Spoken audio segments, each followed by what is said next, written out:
Okay, welcome to Barcelona and welcome to the Talent Summit in the Mobile World Congress. With the title, Where Talent Meets Industry. We are proud and delighted to welcome you all to our event in Barcelona. Industry City Knowledge is a way of thinking of Accenture, so they are here. My name is Aurea Rodriguez. I'm honored to be the presenting lady today on behalf of the Impulsa Talentum Foundation, talking about the converge of industry and skills. We will have a wonderful morning with keynote speakers. The challenge today is to learn about talent with people that is talent and wise. So thank you very much for being here. For me, it's a big honor to present Mr. Jefferson Wang. If you really don't know Jefferson, I would like to recommend his book, okay? Jefferson is the lead author of the best-selling book, The Future Home is the 5G Era. He's an Accenture Global 5G and Networks lead. For over 2 decades, Jefferson has been at the intersection of business and technology. She has been focused on new networks, technologies, and architectures, and is a regular speaker, so we have no problem today with you, and has appeared in shows and TV and top journals. We can't wait to listen to you, Jefferson. Jefferson, the floor is yours, and Jefferson will be the moderator of a panel with Victor Garcia and Vish Mathur. Victor is currently the CPO of Yerba Buena, seated in Madrid for the moment, but really with a worldwide perspective. Victor is currently CPO looking after product engineering and intellectual property for Yerba Buena Madrid office. Prior to co-founding Yerba Buena, Victor spent 10 years in strategy, technologies, and business development. So thank you, Victor, for being here. And at least but not last is Vish Mathur, who is the global industry leader with a track record of successfully building and leading digital business in Accenture also. So I think the three of you will be really, really good to listen. So please, the floor is yours.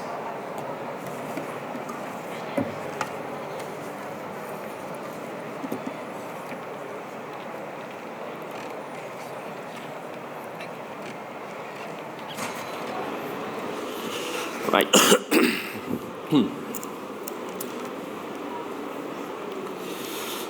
All right, everybody. First off, you should give yourselves a round of applause. You've survived day 4 at MWC, Hall 1 to Hall 8, 4 days straight. I'm sure your feet are in pain and your late nights with kava, but thank you so much for joining us early on a Thursday. We are really excited to do this session around talent and industry and what's the convergence of this looks like. So I think that when we look at people, the biggest thing that we're really concerned about now is that how are we identifying the right skills? Where do we find the right talent? And how do we actually recruit and actually upskill as we go? So we're really excited about having an incredible panel that you'll see from VR streaming and metaverse to sports to how groups and industry groups are changing the actual networks and disaggregating it, but also bringing along all the different talents. So that's what we're really, really excited about. And without further ado, just wanted to kind of get right into it. But hopefully you guys get a chance to kind of see how important talent is in the industry. How do we actually recruit? How do we actually maintain and upskill? And how do we ultimately engage? Because I think engagement is the most important.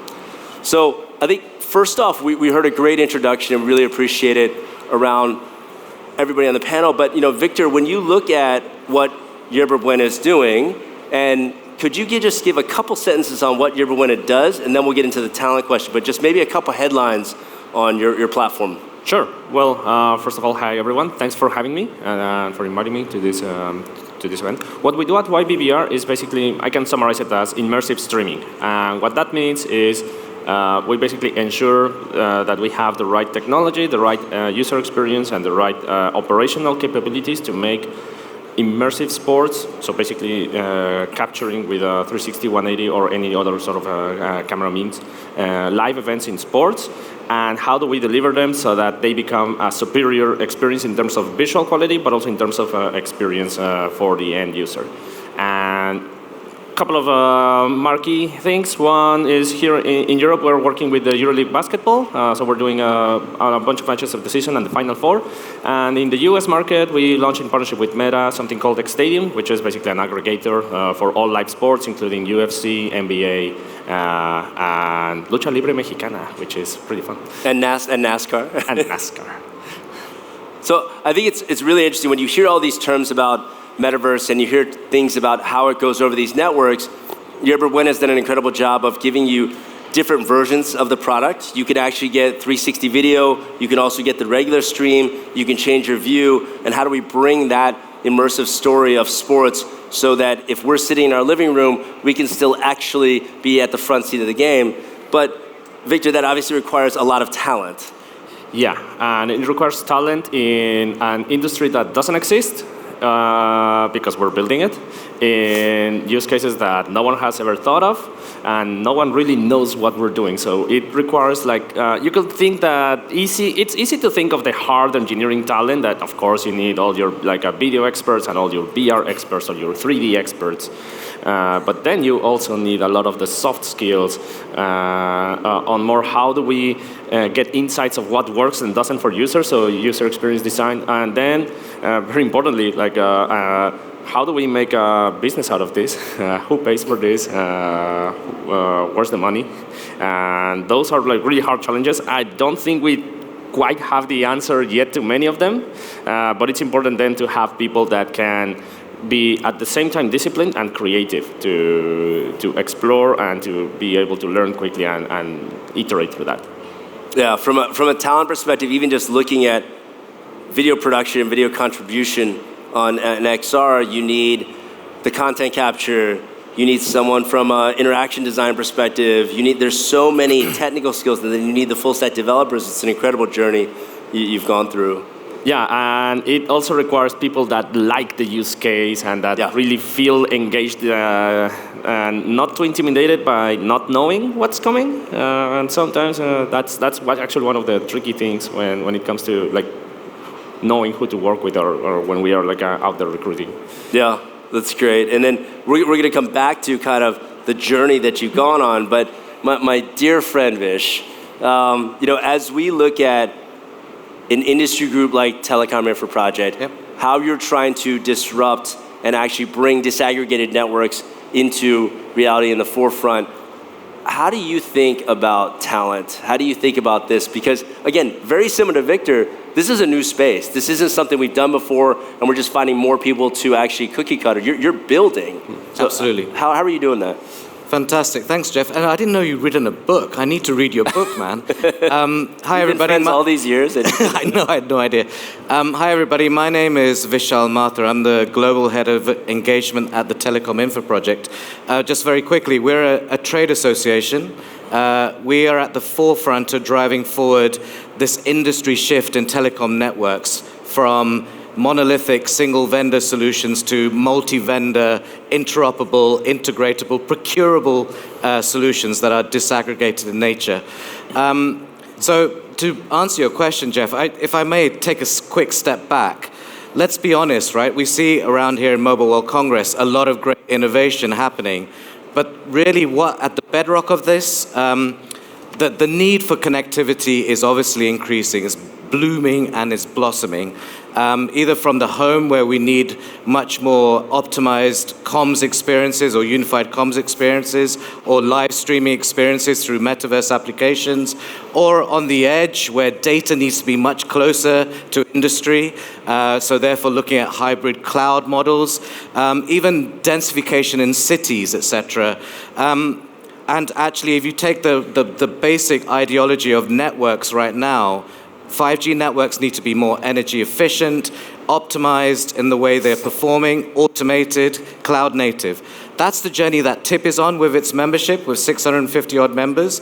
But within that context, a CTO who sits there working within a space with a particular vendor is recognizing that actually there's a lot of choice out there. But working through that and wading through that choice needs a level of understanding of who are the best suppliers to work with and how do I actually engage with those suppliers in the most meaningful way. I mean, take the fact that actually IT transformations happened in telecoms in the past. Now we're going through a network transformation agenda. So what telco workloads are moving in that space.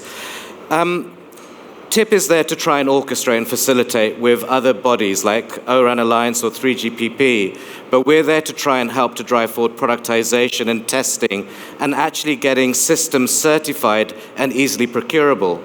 But coming back to your question around talent, the whole fact is that even though certain governments are now driving this agenda of supply diversification, there is a massive need to understand that there's a war for talent and there's a skills shortage in the telecoms industry space.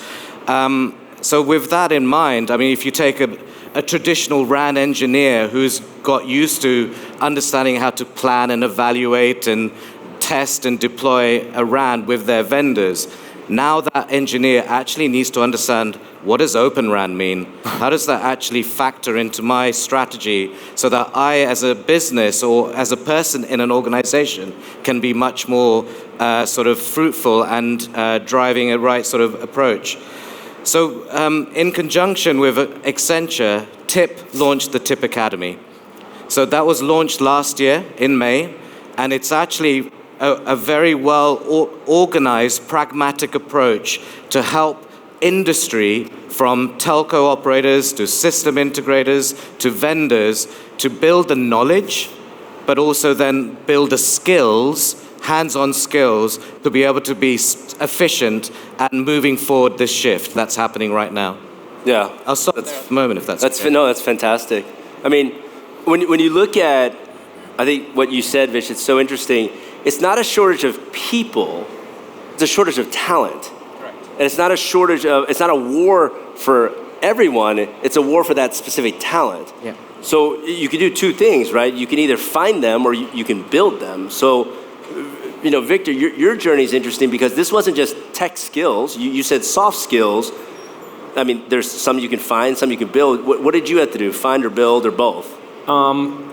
In our case, I think it's been more about finding the softer, maybe. I would say, or yeah. my takeaway from this, because it's not necessarily what how we started.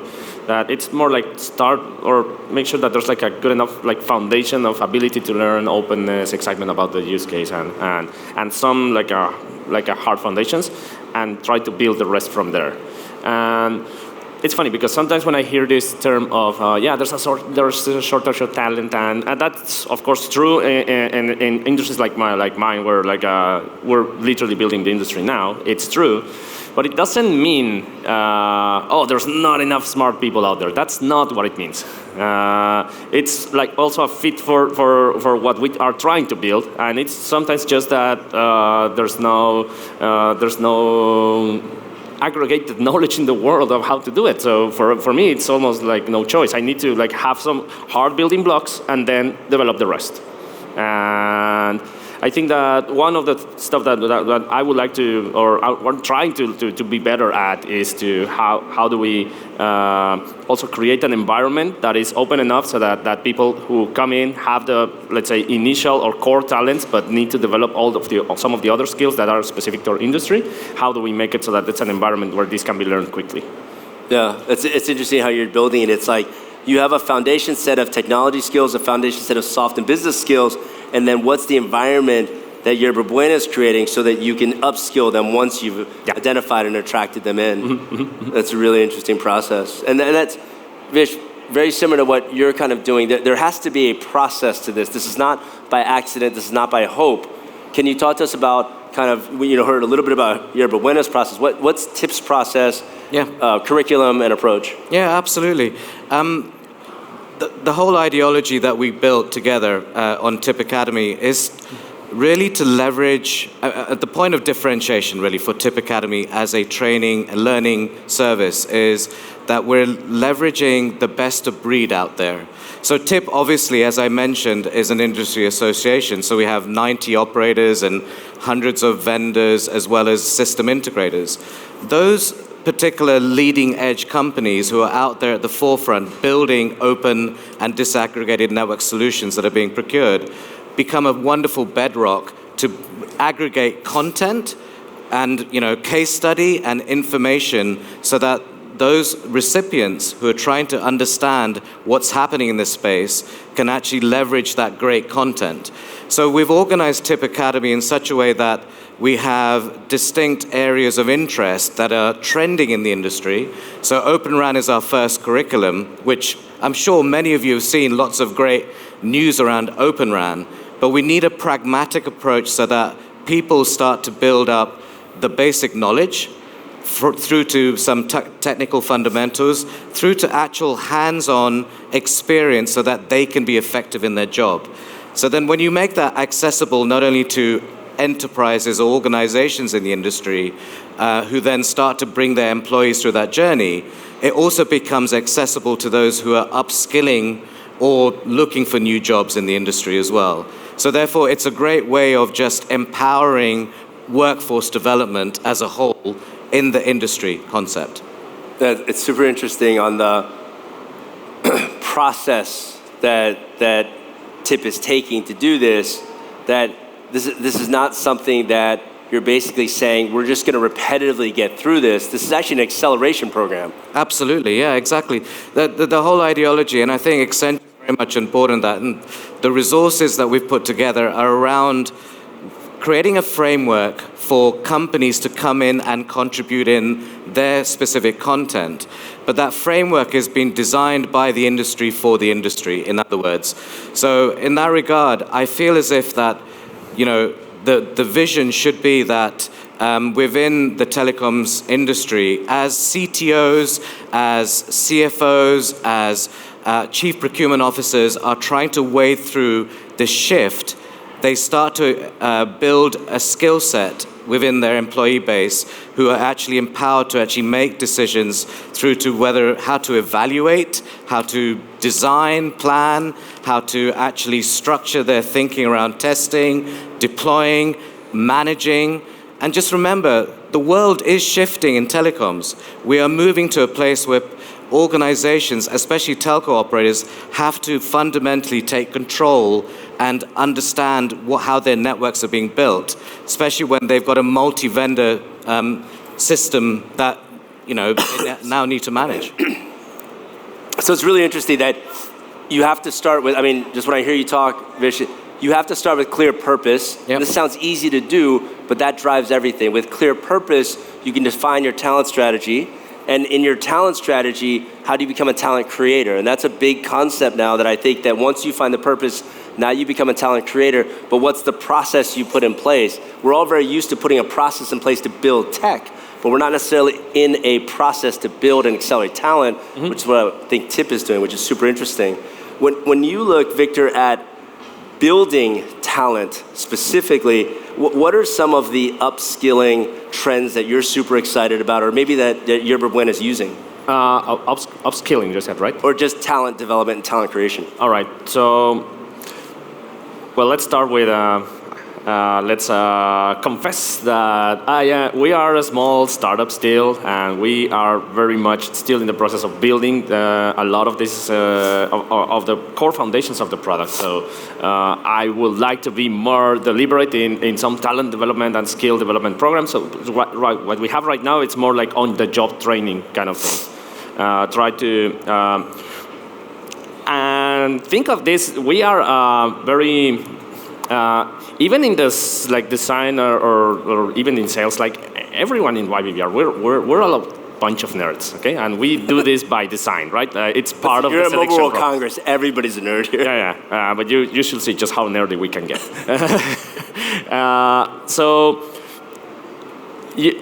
Something that we have worked, because a big part of what happened last year, so the product development team that I run, it was like 8 people 1 year ago, and it's now like at 25 people. That's awesome.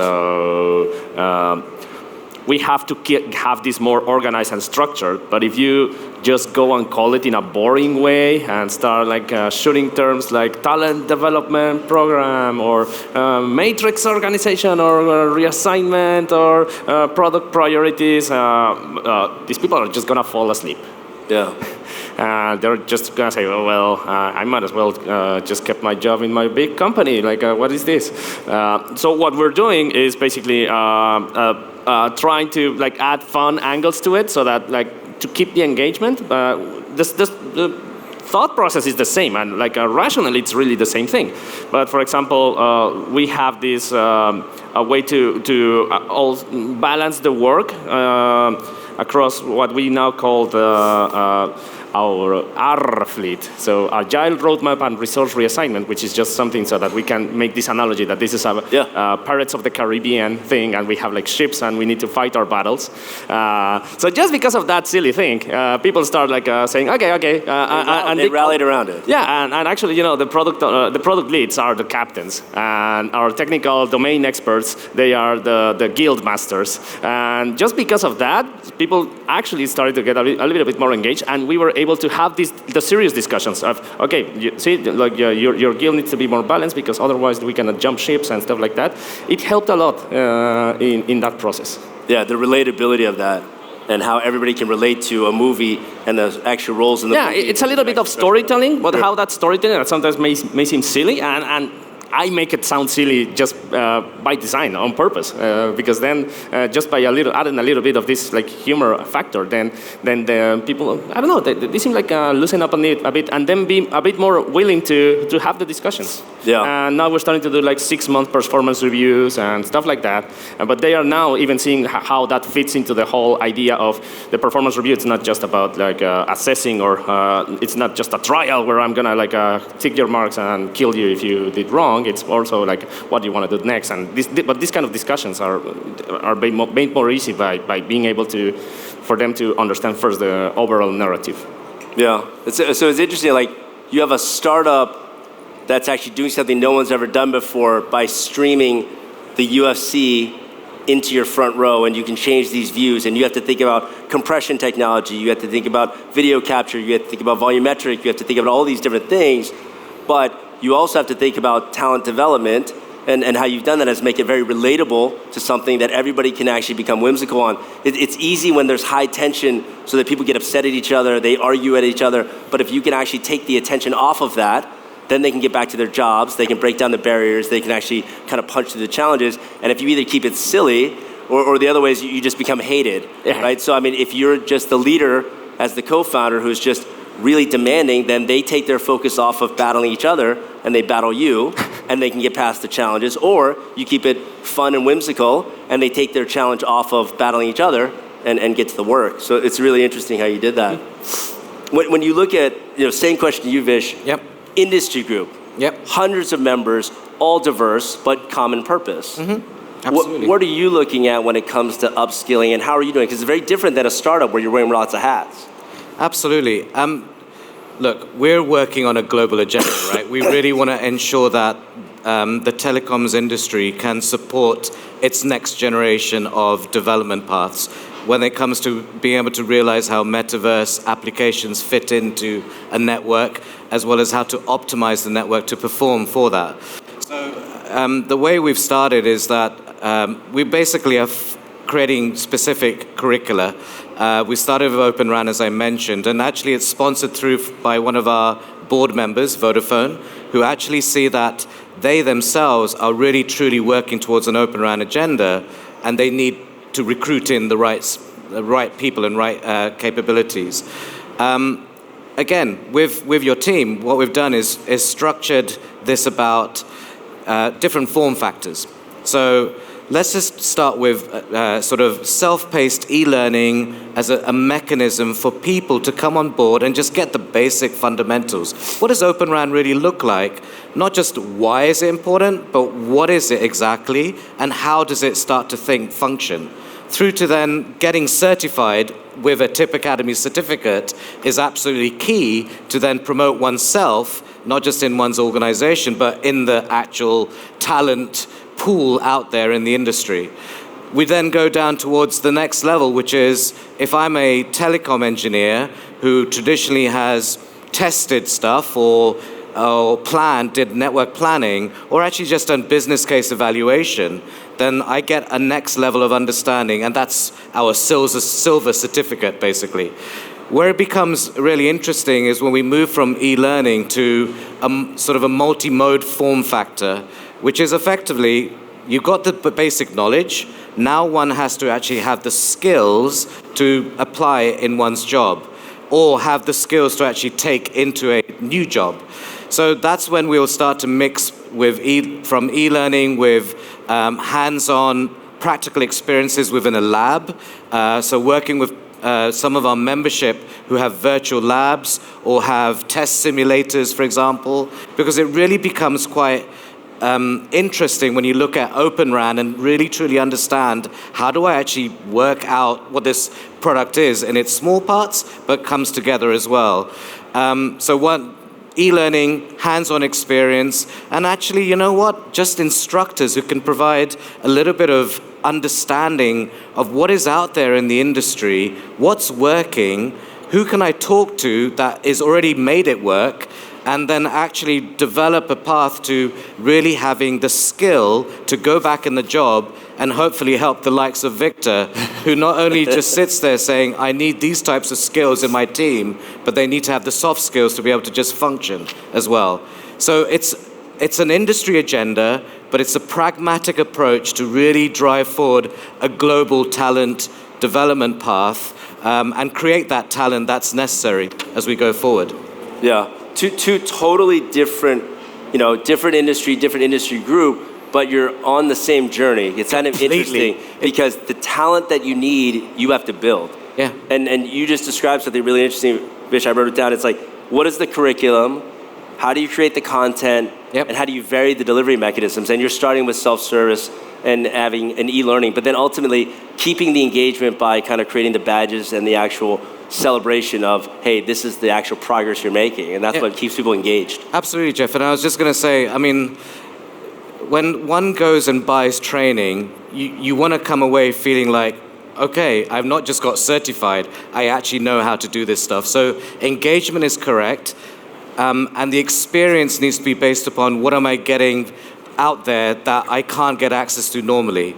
So we've started with Open RAN, and I'm going to come and jump to a question that I think would be important as we fundamentally see trends in the industry. We are going to see more sort of different telco cloud models coming out. Right now, some of the great cloud providers, we know the big three, are already providing wonderful public cloud opportunities for telcos to try and move some of their data across into the public cloud. It becomes more efficient. But as we find that enterprise private networks are starting to pick up, data, the manipulation of data and where it sits means that the cloud model is going to change as well. That is a battleground happening between telcos and cloud providers and middleware providers. So I think telco cloud is going to be another curriculum that we're going to start to build up as well. And with the likes of Victor here, metaverse as an application space, as an understanding of what impact it has on the high-performing, optimized networks, and therefore what does it mean in terms of device as well as in terms of application experiences, whether in the home or outdoors, is going to be another curriculum that I'm excited about. That's fantastic. So I think, just to recap and summarize this, absolutely war for talent. We have the choice to find it or build it, and hopefully you've seen that these two are looking to actually build the talent that they need. So please, big round of applause for our panelists. Please get home safe. Really appreciate you spending time with us. Thank you. Thanks very much. Well done. Thank you. So thank you very much, Jefferson, Vish, and Victor. We have been honored to see your talent and how to develop the talent with these keynote speakers. Thanks to all. So today we will have a taste of three main topics: talent and innovative organizations, talent attraction and skills development, and also tech solutions for tech talent management. Now I would like to introduce Mr. Bruce Raculons. He is the president of the Impulsa Talentum Foundation, a non-for-profit foundation who helps talented people with promising projects to be connected, to be visible, to raise funding and scale their projects. Impulsa Talentum Foundation is the promoter of the Talent Congress in November in Barcelona and jointly with the Peace World Forum. So thanks, Bru. The floor is yours. Good morning. Thank you, everybody, to be here today. I will read because I have I have to learn a little bit more of English. I'm sorry.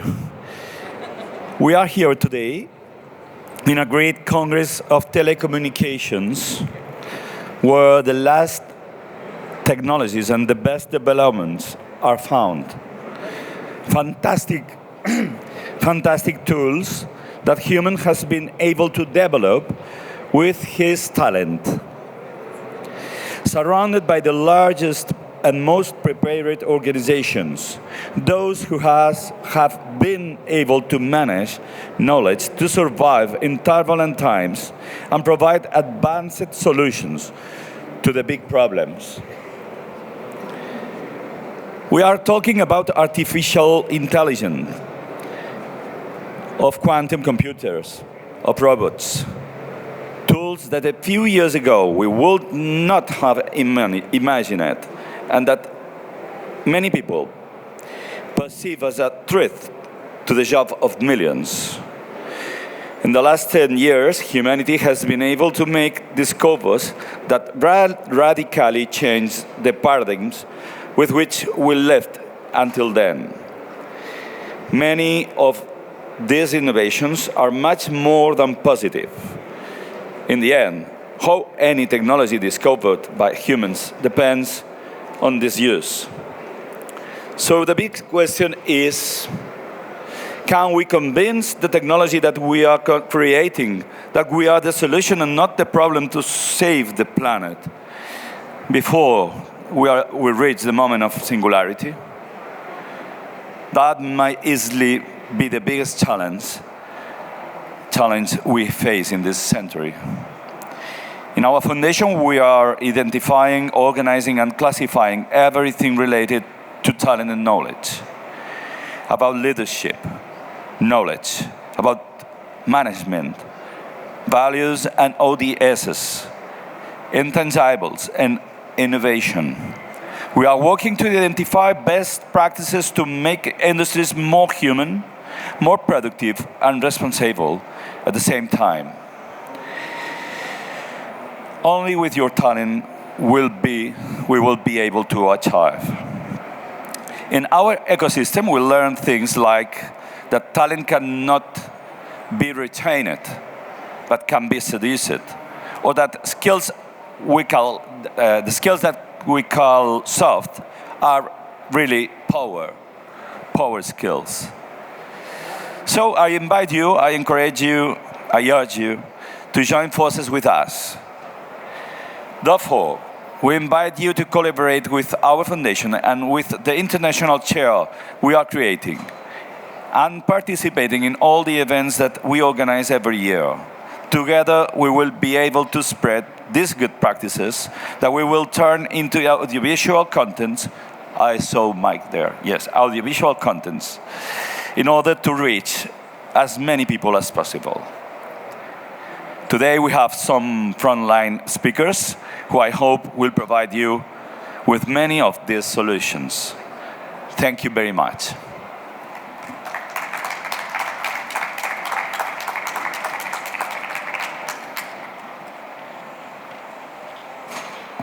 Okay, thank you. Thank you so much, Bru, for the nice presentations and all the efforts to promote talent and talented people from the foundation. Now it's time to speak about cutting-edge tools to empowering an innovative culture in the telecoms industry with a brilliant person, Frank Chuan, CEO of Innoquotian. I have to declare that I'm a very big fan of this guy and the company also, because he's a promoter of the innovation culture, so don't miss it. If you don't know Frank Chuan, I have to say that he's a businessman, entrepreneur, lecturer, and co-author of 2 books. One of them is called Innovation 2.0, and the other one is Authenticity. So I think that it's better to see the authenticity than speak about that. So thank you very much, Fran. The floor is yours. So thank you very much to the organization to invite me. So the title they choose is Innovation Culture in the Telecom Industry. But the thing always, I challenge you to decide what is innovation. So if you ask people, 100 people, what is innovation for them, maybe you have 75 different definitions. Innovation is like sex, happiness, strategy, leadership. All we like it, but everyone understands different things. The thing is that maybe many of these topics I mentioned, they are individual or in small groups. But innovation is always in a big group. So I challenge you to, before you start to talk about innovation, you align what is innovation in your team. You create your common language. You create your common lingua franca, okay? For example, many people, I am an IT engineer, and many people say that are innovations. No, that is technology. We use that technology to create innovations. Innovation is a human matters. When I hear about talents, I get skeptical because we hire people by the know-how they have, but we fire them because they're emotional talents. So we don't fire up people because he told he's an architect and he's not an architect. We fire because he's an idiot. He's not matching in the organization. So we are missing talents, and every day, emotional talents are more and more powerful and necessary because emotional talents are more stable than the hard talents.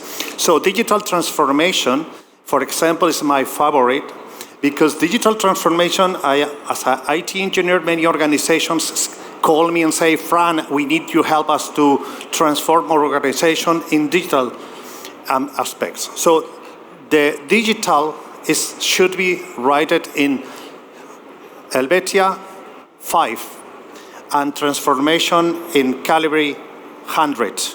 Because the most important thing and most difficult thing is transform people.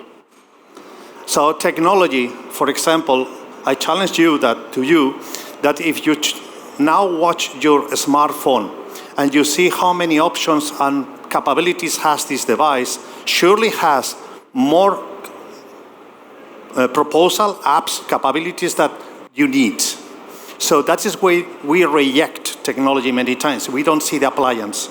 So the thing is, if you see innovation, many people say, but continuous improvement is not innovation. This is a bullshit.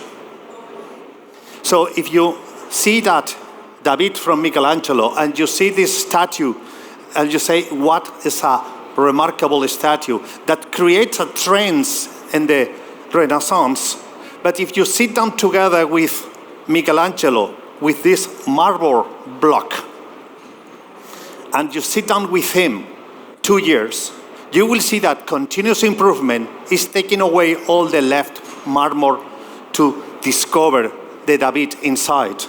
But if you sit down with Michelangelo the first day, you lift, and 2 years later you will be fascinated by the miracle of the David. So continuous improvement with a certain focus is, yes, innovation. And if you talk, but it's less sexy. To talk about continuous improvement, it's less sexy than to talk about innovation. But if you are in one and you want to, at the end of the year, you want to reach 37.78, you have many, many ways to reach it.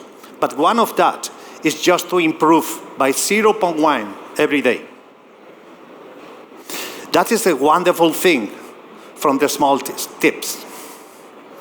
But executives are fascinated by the big plans, big crash, big fails. Okay? The very, very, very important is to create a lingua franca where we are aligned what means innovation, what means for us transformation. What is culture of innovation? Look at, if I show you these pictures, a lot of you recognize these guys. If I ask you, are they leading cultures of innovation? Some of you will say yes. But Steve Jobs is not anymore in Apple. and it's demonstrate that is Apple not so innovative as it was.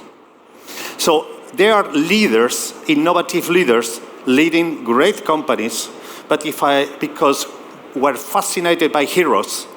But if I show you these faces, and I ask you who are they, if you don't Google, or maybe if you work in one of these companies, you will say, I have no clue. These guys, these persons, has three common things. One thing is that nobody knows their names.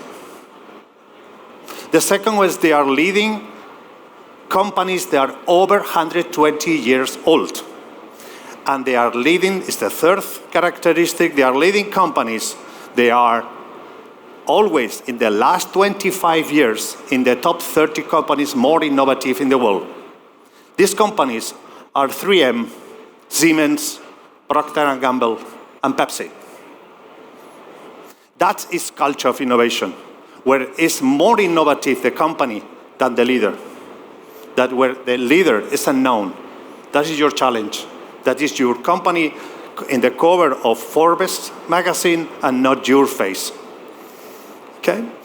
And I interact in this more than 20 years with a lot of companies and organizations, and they love to say, we want to be more innovative. But they are organized like this, like the Middle Age. The brains are in the last floor, and the muscles are in the bottom. And they think with these organizations, if you now put your organigram on top this, you will see that in match. Kings and people. So, but when I ask executive, which is the trend, the topic, the time in the history where we were more innovative, always they tell me Renaissance, where there was no hierarchy. It was for example, Medici's in the middle, they say a challenge, and they encourage people to bring different solutions. And many of them in the Renaissance, they were not brilliant students. They had no PhDs. They are polymaths. Because curiosity, imagination, creativity, and experimentation is an operating system on any of us. And that is what we need to innovate. Don't invest in design thinking. Innovate and create emotions in your people so that they activate curiosity, imagination, creativity, and experimentations. Because the Middle Age, they were structured to give orders. Renaissance was structured to stimulate questions. What is culture of innovation? How to create it? It's quite simple.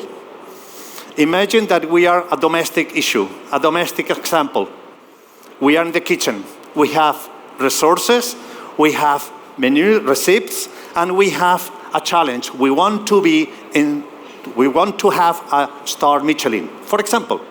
Okay, that is resources, procedures, and KPIs.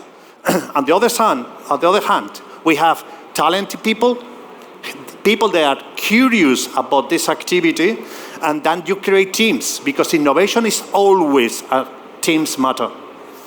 We are confused with novelty, and we are confusing with invention. Innovation is a different matter. It's the application of something. It's solve problems and needs. It's not create the biggest screen or the higher.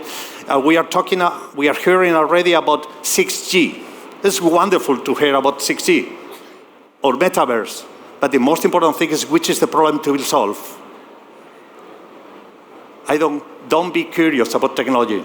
Be curious about the issues to be solved.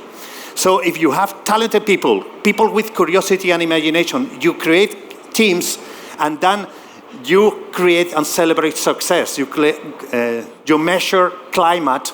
That is what you are stimulating your organization. In fact, in this picture, maybe you will not recognize who is the boss. That is the brilliant thing. So if you put all together and say we have resources, on this part resources, processes, and KPIs, and on the part we have values, behaviors, and climate. That is what we call the 6 building blocks for culture of innovation. Many organizations, if you go to scouting, for example, restaurants around the world, what you will see is that. But what you need is the emotional part. Many times we heard that we are now in the era of knowledge. For me, not. For me, it's the era of the emotions. Without emotions, it's not excellence. Without emotions, it's not curiosity stimulated.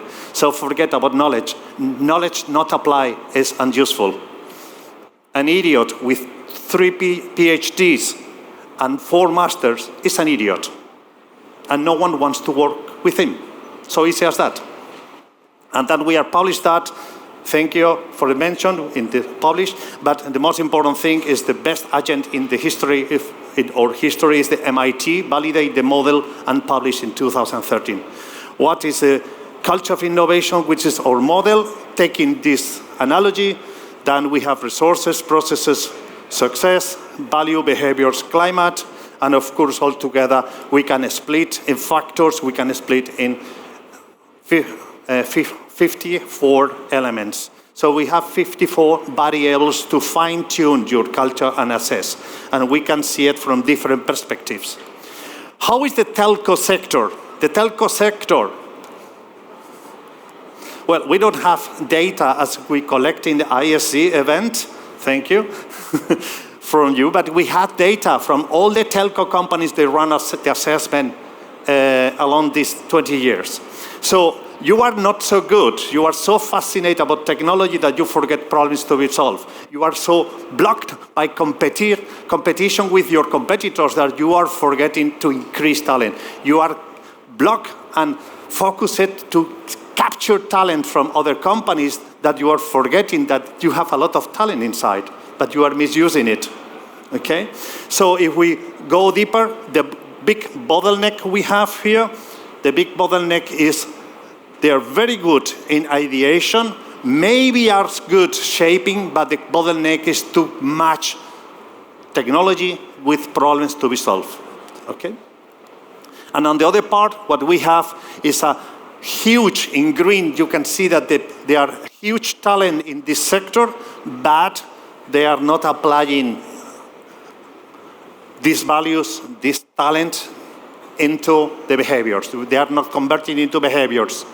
So, and of course, I love the group here. Victor saying we increase from 8 to 25. We are start creating bureaucracy. That is the bottleneck. Once the company becomes big, becomes bureaucratic. And it's nothing that take away more than talent, that bureaucracy. So that is the industry, and here is all the sectors we have. And here is, that is by alphabetic order, and you can see that telco is not bad, but it can improve. Will be wonderful to collect data from you. And of course, there's where you are.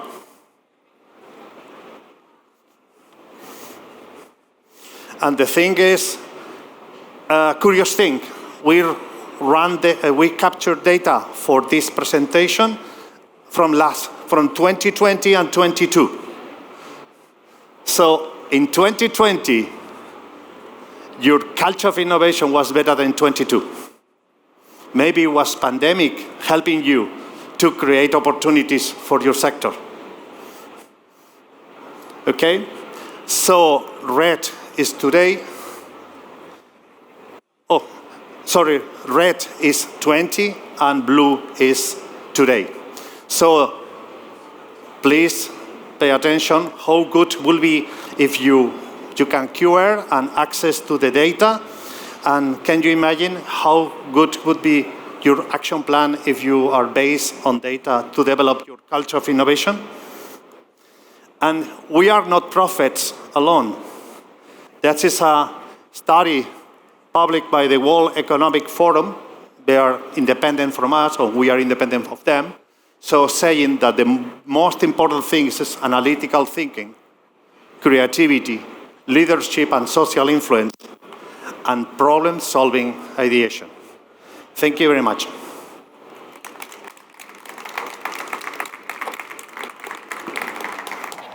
So thank you very much, Fran. It has been an inspiring masterclass about how to implement a culture of innovation and how to be an authentic leader, being honest and being a polymath also. So we will continue discussing about talent with our next speakers. Now it's time for a high-level panel where we want to discuss about the latest talent management technologies with experts as Laia Soler, Rubén Saavedra, and led by Cinta Lacasa. So thank you. The floor is yours. Cinta? Okay. Your Mitch?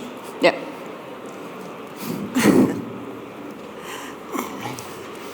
Good morning. Pleasure being here. A real honor to talk about unleashing the power of innovation and exploring the latest talent management technologies together with Laia and Rubén. Let me introduce you Laia Soler. When I asked her how she would like to be introduced, she told me the two things I like the more is learning and traveling. That's it. Both together. 8 years ago, she decided to leave the standard HR career as a psychologist and to help organizations to transform themselves and accompany people to become something better. The project at Barça that she is leading and that she will be talking about later falls into this fascinating world as she's responsible for the transition of boys and girls playing at Barça from 6 years old to become elite sports players and to high perform. She has a colored family with 3 adopted kids from different parts of the world. And she says all kids deserve to have a family. So, Laia, you do not tolerate routines, and I think that your comfort zone is to transition. That's it. Of new challenges. So thank you, Laia, for your purpose and your energy, and we will discover this later on during the talk. Thanks for having me.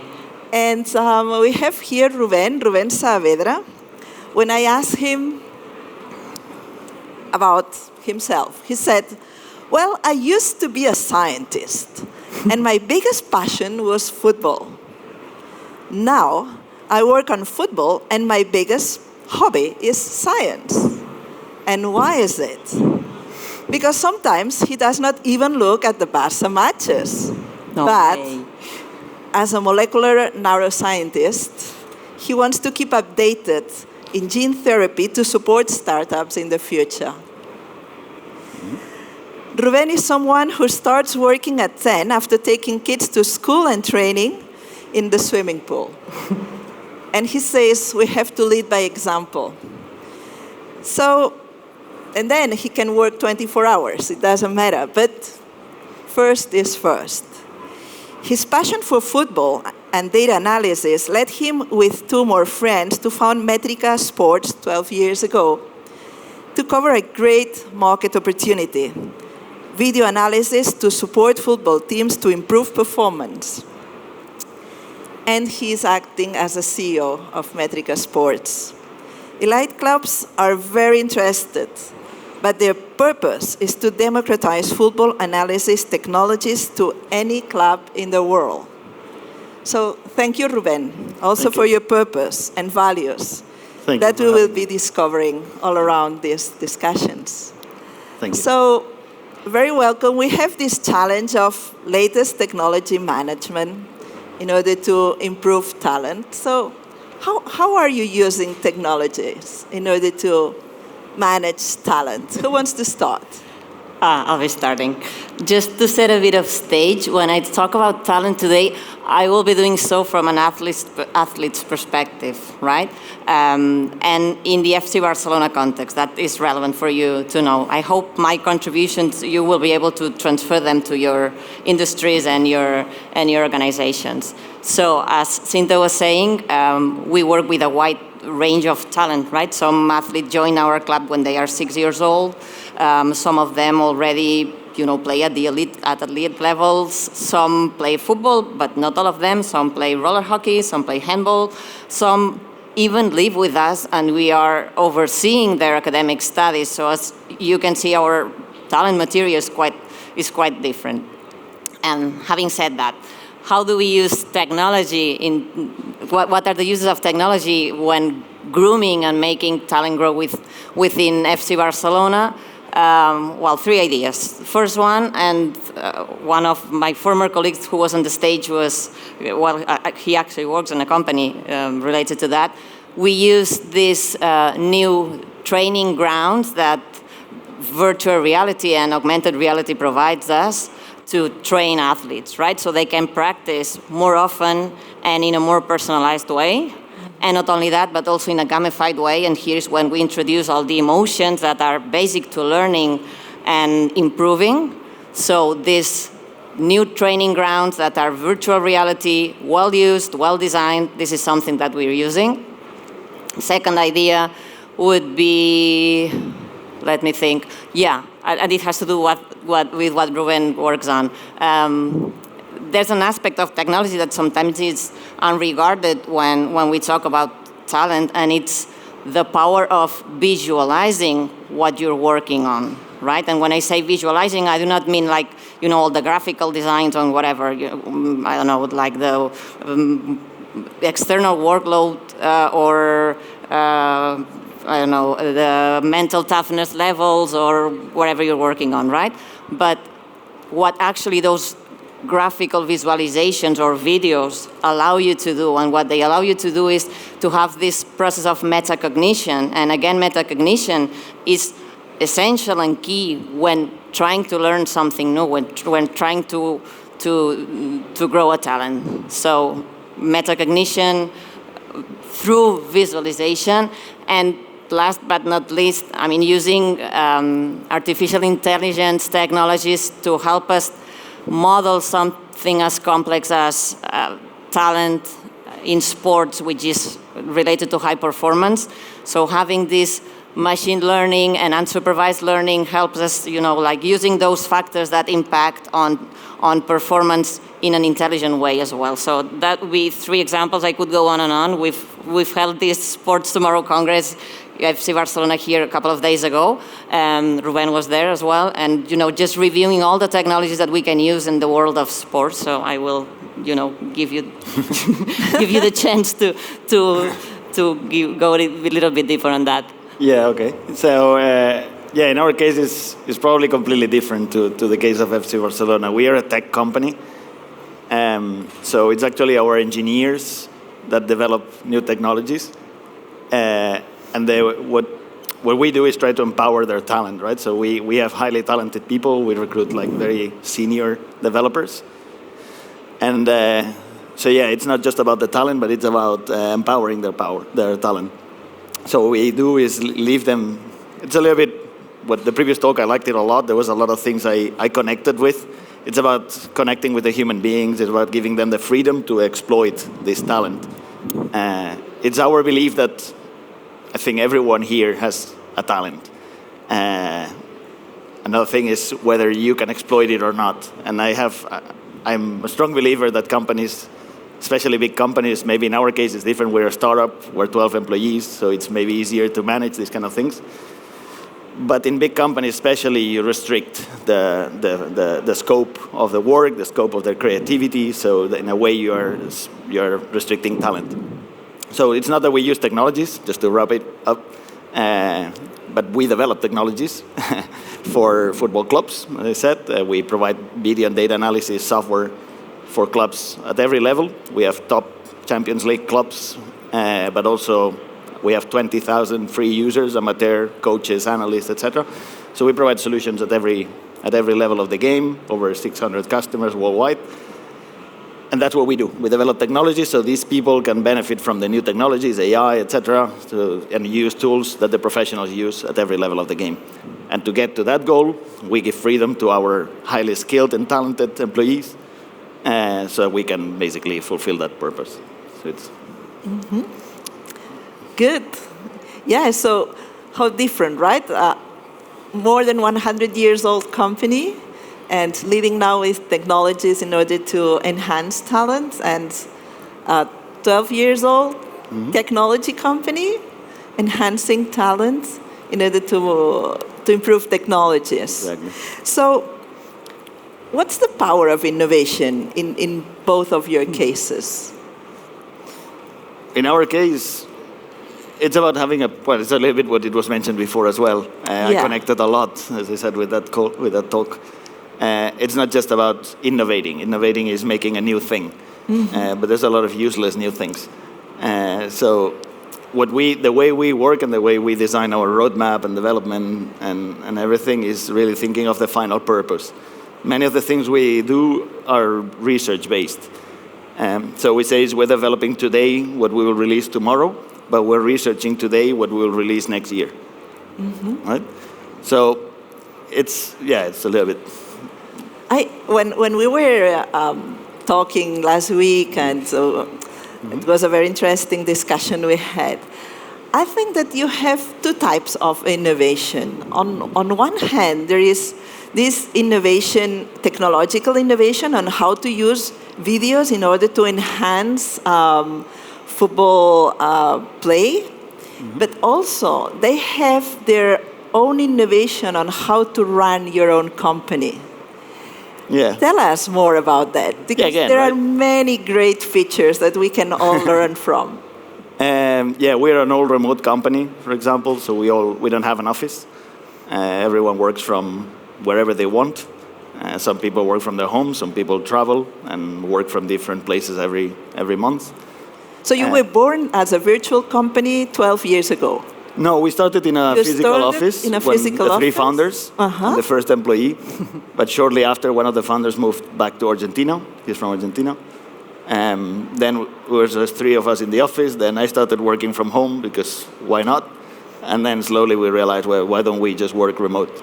And one investor declined to work with you, to invest? Oh yeah, many actually. Yeah. Oh, many? Because they were a virtual company, just imagine. I think it's one of the good things of COVID, to be honest, is that pre-COVID, we got rejected by a lot of VCs because we were a remote company. Now everyone embraces remote work, which I welcome. I'm happy for that. But we were working like that, so 9 years ago. So COVID affected us as everyone, as every industry in sales, etc., but not in the way to work, at least. So it's an all-remote company. We believe in giving freedom to the employees. There's no times that they have to start or finish working.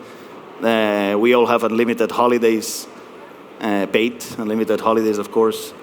So it's about this, giving them the freedom to work from wherever they want. I believe that people nowadays, especially highly talented, skilled people, when they look for a job, they don't just look for a salary. And they look for growth, personal growth, but also a balance between their personal lives and their work lives. And that's what we try to provide them. And what you said at the beginning, lead by example. I'm never available before 10 in the morning, for example, because in the morning I go to bring my kids to school, go to a swimming pool, do shopping, whatever. So they know, like, I don't start before 10. Then if I have to work at 2 a.m., I work at 2 a.m. And that's exactly how we work. Like, I don't care what times or from where you work, as long as you do your work, you're part of Metrica. And we've retained a lot of people. We have employees for one of them has been with us since the beginning, so 10 years, 12 years. And the other one, 7, 6, 5 years. So to us, it works. Yeah, but there is more than this virtual, because they have 1 week gathering every year. So explain us about this innovation. Yeah, so remote work has a lot of good things, but honestly, there's also bad things, right? So you lose this human touch, for example. So we try to replicate remotely an office environment. So for example, we have a weekly meeting every Wednesday at 2 o'clock. It's mandatory, everyone has to be there. We talk about everything but work. It's like having a beer after work.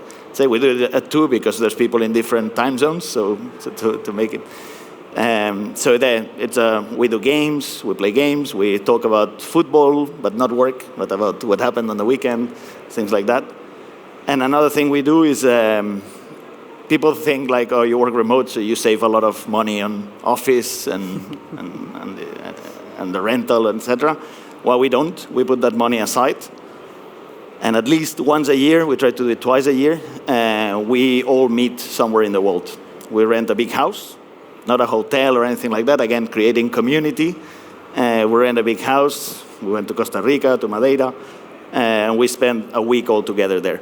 It's a week in which we don't work, let's say, so we don't. The developers don't develop, and the salespeople don't sell.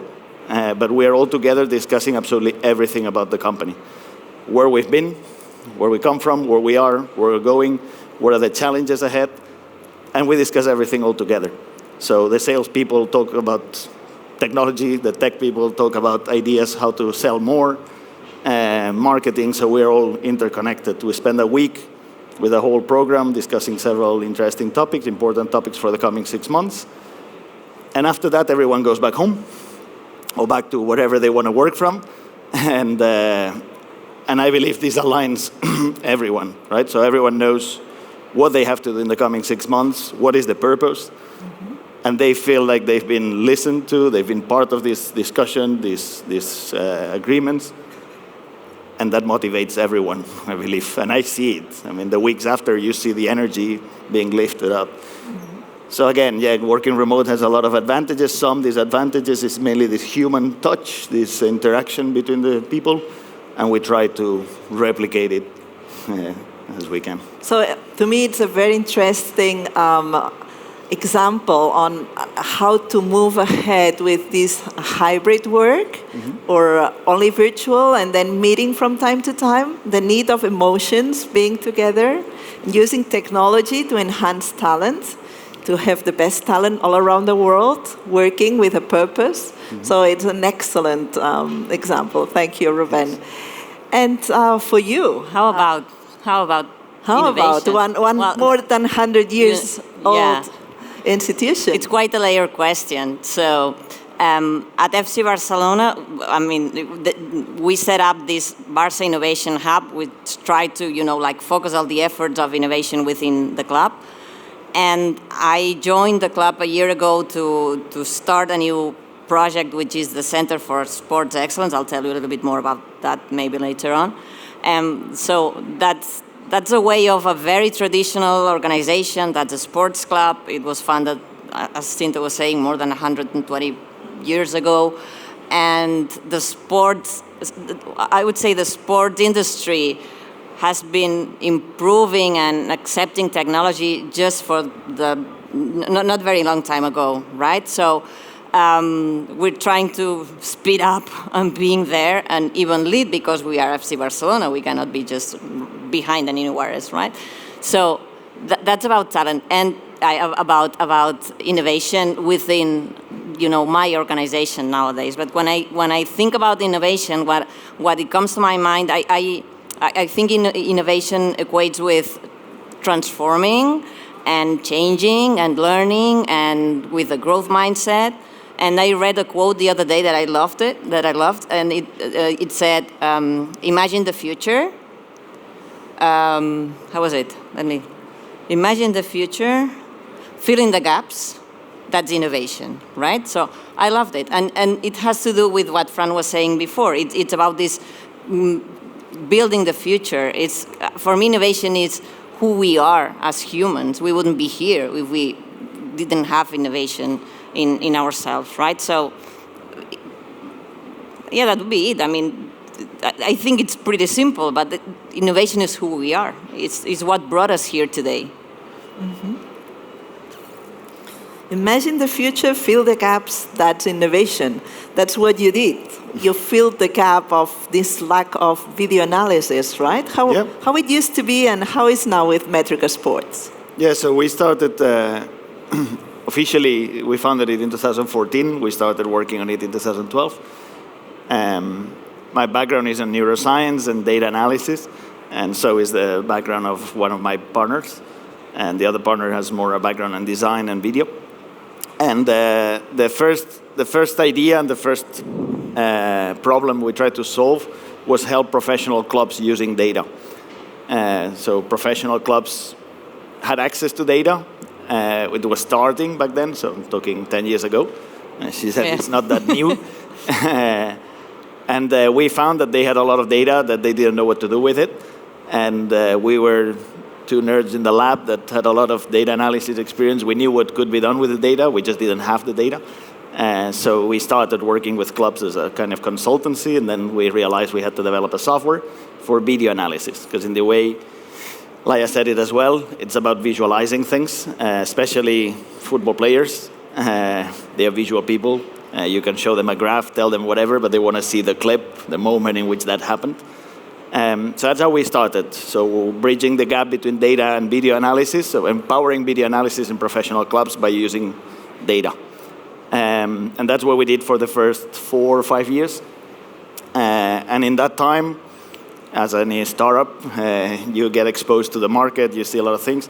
And one of the things we saw is that every football game is being recorded, even kids. So if they record the games, it's because they want to analyze them. They want to see what and improve.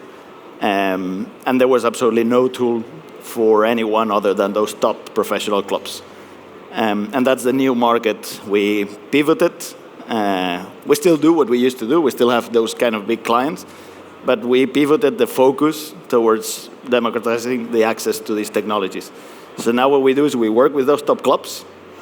It's what we call now the elite plan. It's what Metrica Sports used to be. Now it's the elite plan of Metrica Sports. And what we do is work with them and learn from them. Develop technologies that lower costs so that we can provide the tools that those clubs that have 20 data analysts and all the data in the world, provide some sort of version of these kind of tools to anyone, to the amateur coach in your hometown. So yeah, that's what we do. Great, thank you. I have a personal example on talent selection at Barça because yeah, we got one son of a very, very good friend. He was playing basketball, and he was selected to play at Barça. And then he kept on going.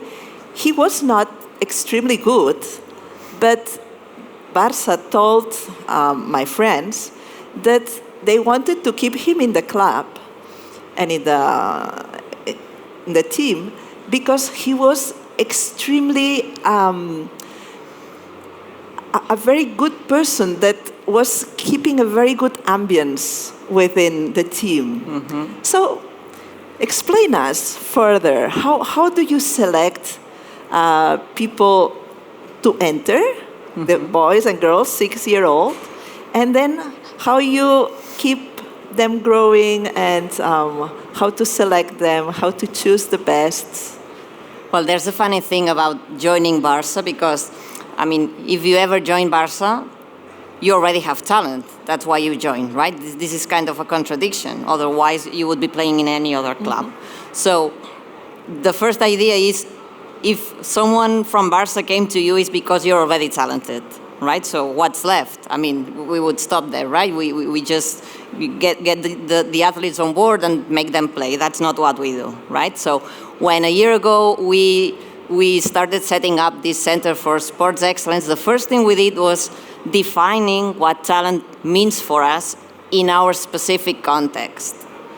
And talent is not only about kicking the ball or, being super skillful in technical skills or tactical behaviors, but also about many other things. And our Sports Excellence model contemplates like 12 different disciplines that impact on high performance. 7 of these disciplines are like the pillars of the model. We've developed KPIs for all of these 7 disciplines. We measure them all, we work them all, and within those disciplines are aspects related to values and academic training and being a good person as well, because that's also something that impacts on your talent on the pitch afterwards, right? So this idea of defining talents and defining young context is also very important because it's not the same playing football in FC Barcelona than in any other club. And being aware of what are the characteristics of your environment helps you set the standard for them. So that's the first thing, defining what talent means for you and in your context. Then what we did and what we've done is setting up a cross-functional team, because as we've seen, talent is not just a matter of a technical or a physical abilities, but many other things. So we've put together a team of professionals that involve doctors, psychologists, of course the team coaches and physical training coaches, but nutritionists and also teachers, and why not families, because we work with minors as well, so we also involve families in this process of making talent grow. And we put them together in an effort to try to build this multidimensional talent. And that has a requirement which sometimes is difficult, that is that all of these people respect each other, respect each other's disciplines, and respect each other's protocols of work, because doctors don't work the same way as nutritionists, and team coaches look at different things than teachers, for instance. So putting together this team of people and making talent a thing of a team working for the same effort, that's the second thing with it. And what else? How else we work on that? Of course, we use technologies, right? As I said, we've got everything monitored. Each one of those 7 disciplines is monitored. We have this specific KPI, so we are able to monitor whatever from the, like specific play or specific ability on playing a certain play or whatever. I mean, their marks at school, right? So when we put that together, we have this picture of what a talented athlete is in FC Barcelona. And we apply that to all the things that happen to an athlete. For instance, injuries happen, right? So injuries is something that is present in the athlete's world.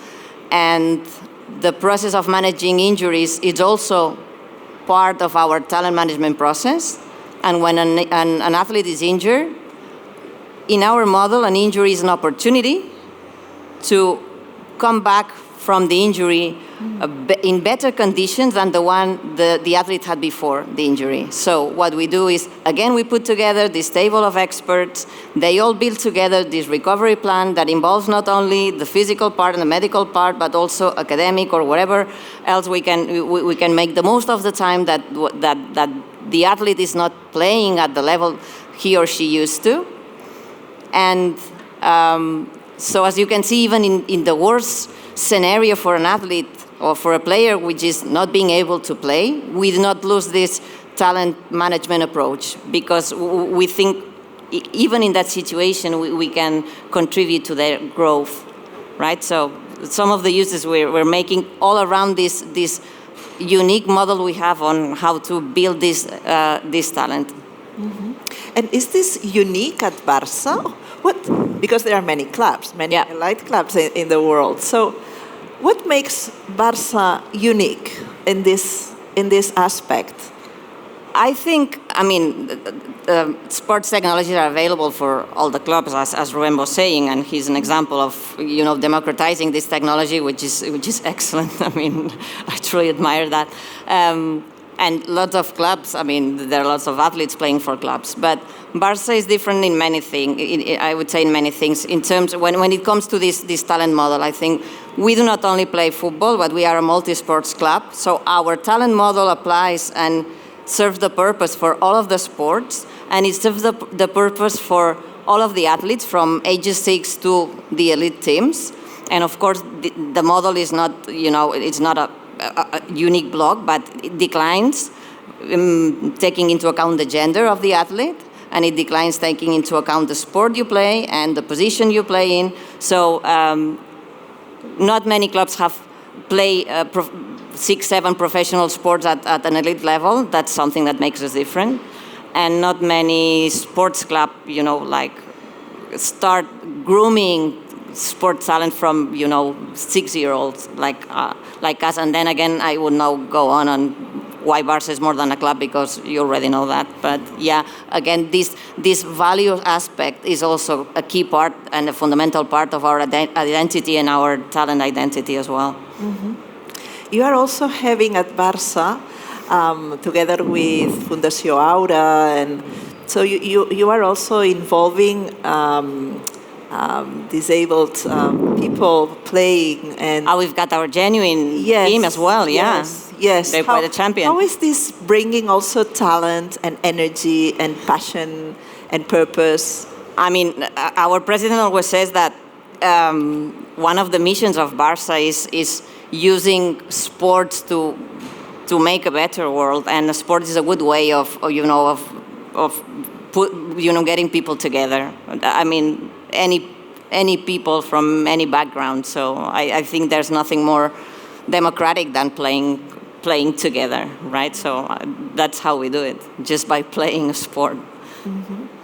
And for Metrica, there are other companies nowadays that are doing more or less what you do. But what's the best practices at Metrica that makes it different from other companies?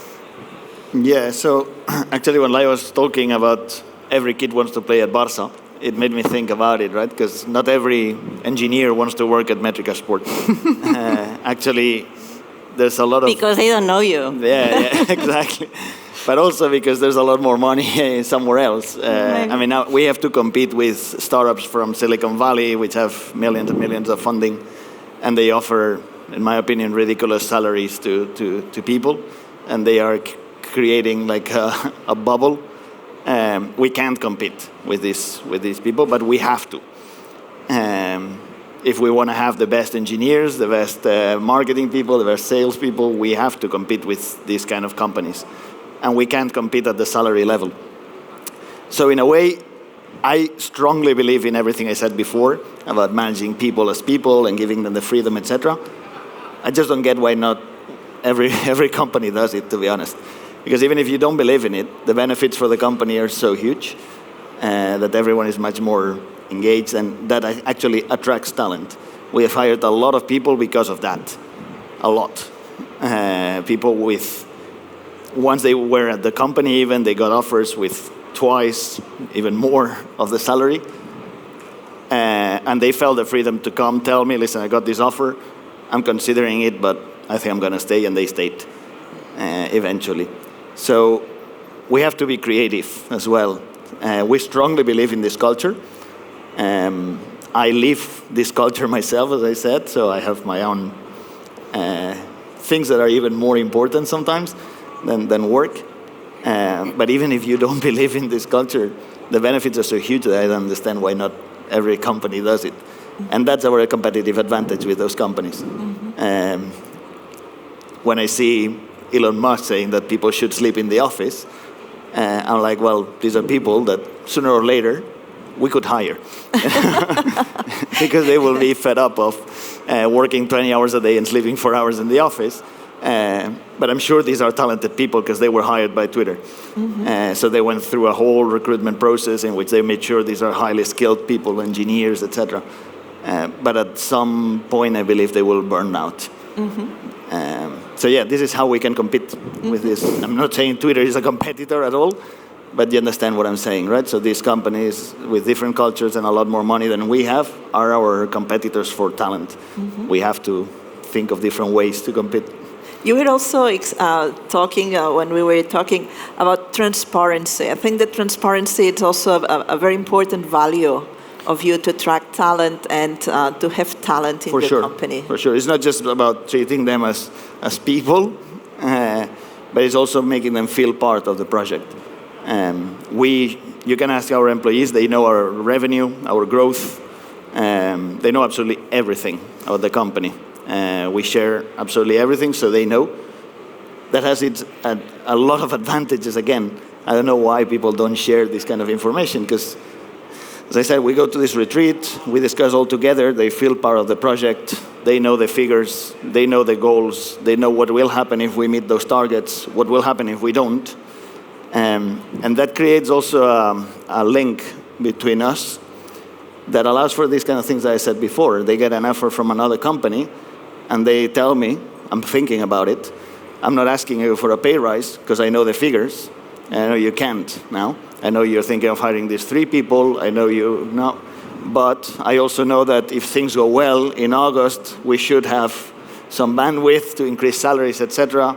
Will that be taken? So we can have a person-to-person conversation with these people, basically, again. Yeah.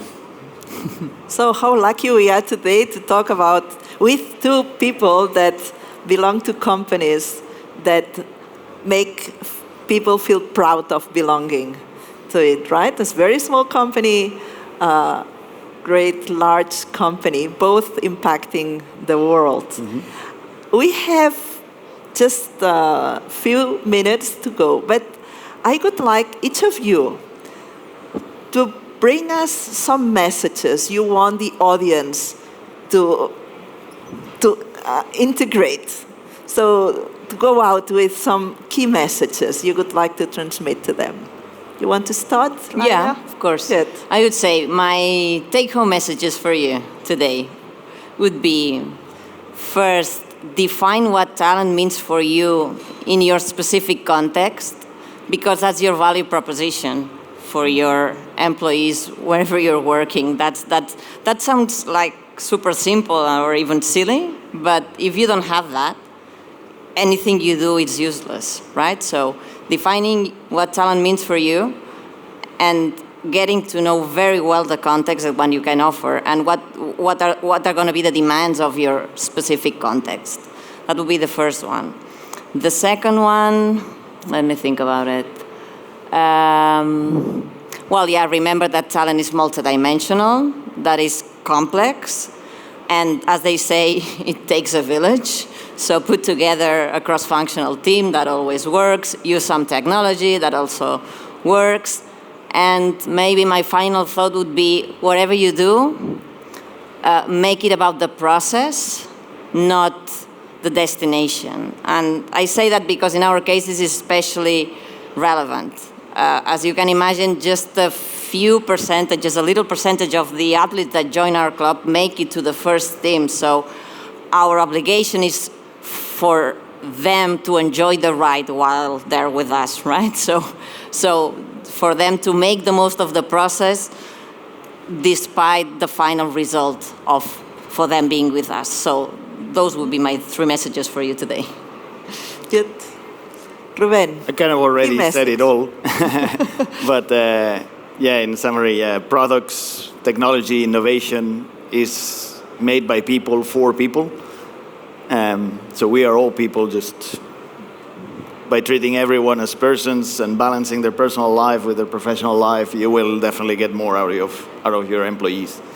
They will untap their talent, and ultimately that will make them happy, and it will benefit your companies as well. Mm-hmm. That's pretty much it.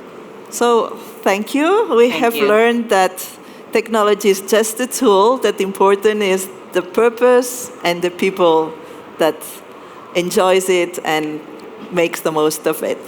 Thank you. Thank you very much. Thank you very much. So welcome to the second part of the Talent Summit in the Mobile World Congress. We are proud and delighted to welcome you all again. We've had learning with really bright speakers during the morning, and now it's time to continue sharing opinions about strategies and new tools for attracting top talent. It's an honor to present Nilton Navarro, a main reference in the world of social media empowering talent. Nilton has been recognized as the best human resources influencer, so thank you for being here.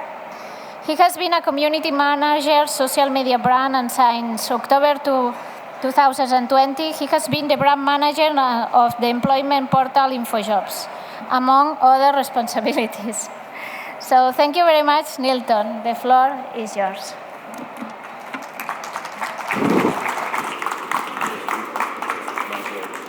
Genial, pues muchísimas gracias. Estoy súper contento de estar aquí en este espacio. La verdad es que es una pasada estar en el Mobile World Congress y más en este sitio. Muchas gracias por todos, por la invitación, que es una cosa muy importante. Y sobre todo que vamos a hablar de talento. Talento que justamente hace un momento estábamos hablando con Bru, con Damián, con Guillem. Oye, la importancia del talento, de cuidar a las empresas. No, hay que cuidar a las personas. ¿Por qué? Porque las personas son las que hacen realmente una empresa exitosa, una empresa que realmente va a ser más productiva. Así que yo siempre apuesto por tener unas personas felices, porque una persona feliz en su trabajo es más productiva e innovadora. Y eso es lo que vamos a hablar el día de hoy. ¿Cuáles son las claves para atraer y fidelizar al talento? Está aquí marcado como retener. A mí no me gusta retener, me gusta fidelizar. Es mejor fidelizar para que todas las personas realmente estén contentas en tu empresa y sobre todo que se pongan muchísimo la camiseta. Y para ello os voy a contar un caso de éxito que de hecho ya lo podéis poner ahí en pantalla, porfas, o lo tenemos aquí. Genial, gracias. Pues las claves para atraer y enamorar al talento. Pues vamos a hablar del caso de éxito de Ibai Llanos. Y para eso me gustaría saber, alzar la mano, ¿quién conoce a Ibai Llanos? Bueno, casi, muy bien, ya casi todos. Ibai Llanos es el mejor streamer del mundo, ha ganado 3 veces el trofeo al mejor streamer del mundo y nosotros hicimos una campaña con él, una campaña con Ibai, donde nosotros queríamos enseñar la importancia de tener un buen employer branding, una buena marca empleadora para atraer y fidelizar talento. E Ibai Llanos es un caso de éxito no solamente en todo lo que hace como streamer, sino también como employer branding, porque tiene un employer branding que para muchísimas empresas la verdad es que es muy, muy envidiable. Y antes de enseñaros este caso de éxito, quiero comentar 2 cosas muy importantes. Una es que el 68% de las personas rechaza una oferta publicada de una empresa que no tiene employer branding. Una empresa que realmente no cuida ni su talento, ni que explica realmente por qué es bueno trabajar contigo o qué le vas a ofrecer. Hoy en día es como esto, tenemos un montón de stands y están contigo, ¿por qué? Porque tú le estás ofreciendo un valor diferencial, un valor único, diferente y sobre todo que vas a tener la camiseta superpuesta. Y el segundo dato es que el 81% de las personas se informan de la reputación de la empresa mirando en internet, opiniones, en el blog, en web, antes de asistir a una entrevista, antes de apuntarse a una oferta de trabajo. Por eso es fundamental que nosotros siempre trabajemos muy bien todos los puntos de contacto donde las personas van a llegar a ver nuestra empresa, porque al fin y al cabo tienen miles de opciones, pero lo importante es que te elijan a ti, que eso es lo importante. Así que hay 3 puntos de información que ahora mismo todas las personas, todo el talento, está buscando pues ese tipo de información o ese tipo de puntos de contacto. Uno es, primero, el 59% en web y blog. Segundo, el 54% pregunta a los trabajadores, extrabajadores, exempleados, exempleadas. Y el tercero es que está buscando, el 53% de las personas está buscando las valoraciones y opiniones en internet, en redes sociales o en puntos o páginas como por ejemplo en InfoJobs, donde InfoJobs, que es la plataforma líder de empleo para encontrar trabajo en España, donde cada 30 segundos se cierra un contrato de trabajo, pues allí también puedes ver las opiniones y valoraciones de cómo se trabaja en esa empresa. Así que también todo esto lo están mirando. ¿Y cómo ha pasado este caso de éxito de Ibai teniendo estos datos en concreto y analizando estos datos? Pues vamos a verlo. Primero, muy importante para todas las empresas, debemos de tener un perfil de empresa atractivo, un perfil de empresa que cuando tú lo veas ya te llame la atención. Hay que salir de lo convencional. Entonces aquí con Ibai pues pusimos obviamente su foto y arriba ya directamente pues poníamos, en este caso, inscríbete a la Balloon World Cup, o también le íbamos cambiando la foto para las ofertas de trabajo que tú te podías inscribir directamente para trabajar con él, que eso toda la gente estaba fascinada. Y abajo también podemos poner un video que aquí no se ve y más fotos representativas de tu proyecto, de tu empresa. Y esto es muy importante. Y segundo, una oferta de trabajo atractiva. Lo vais a ver un poquito pequeño, pero no os preocupéis que más adelante os enseño más grande los puntos de contacto que son súper relevantes.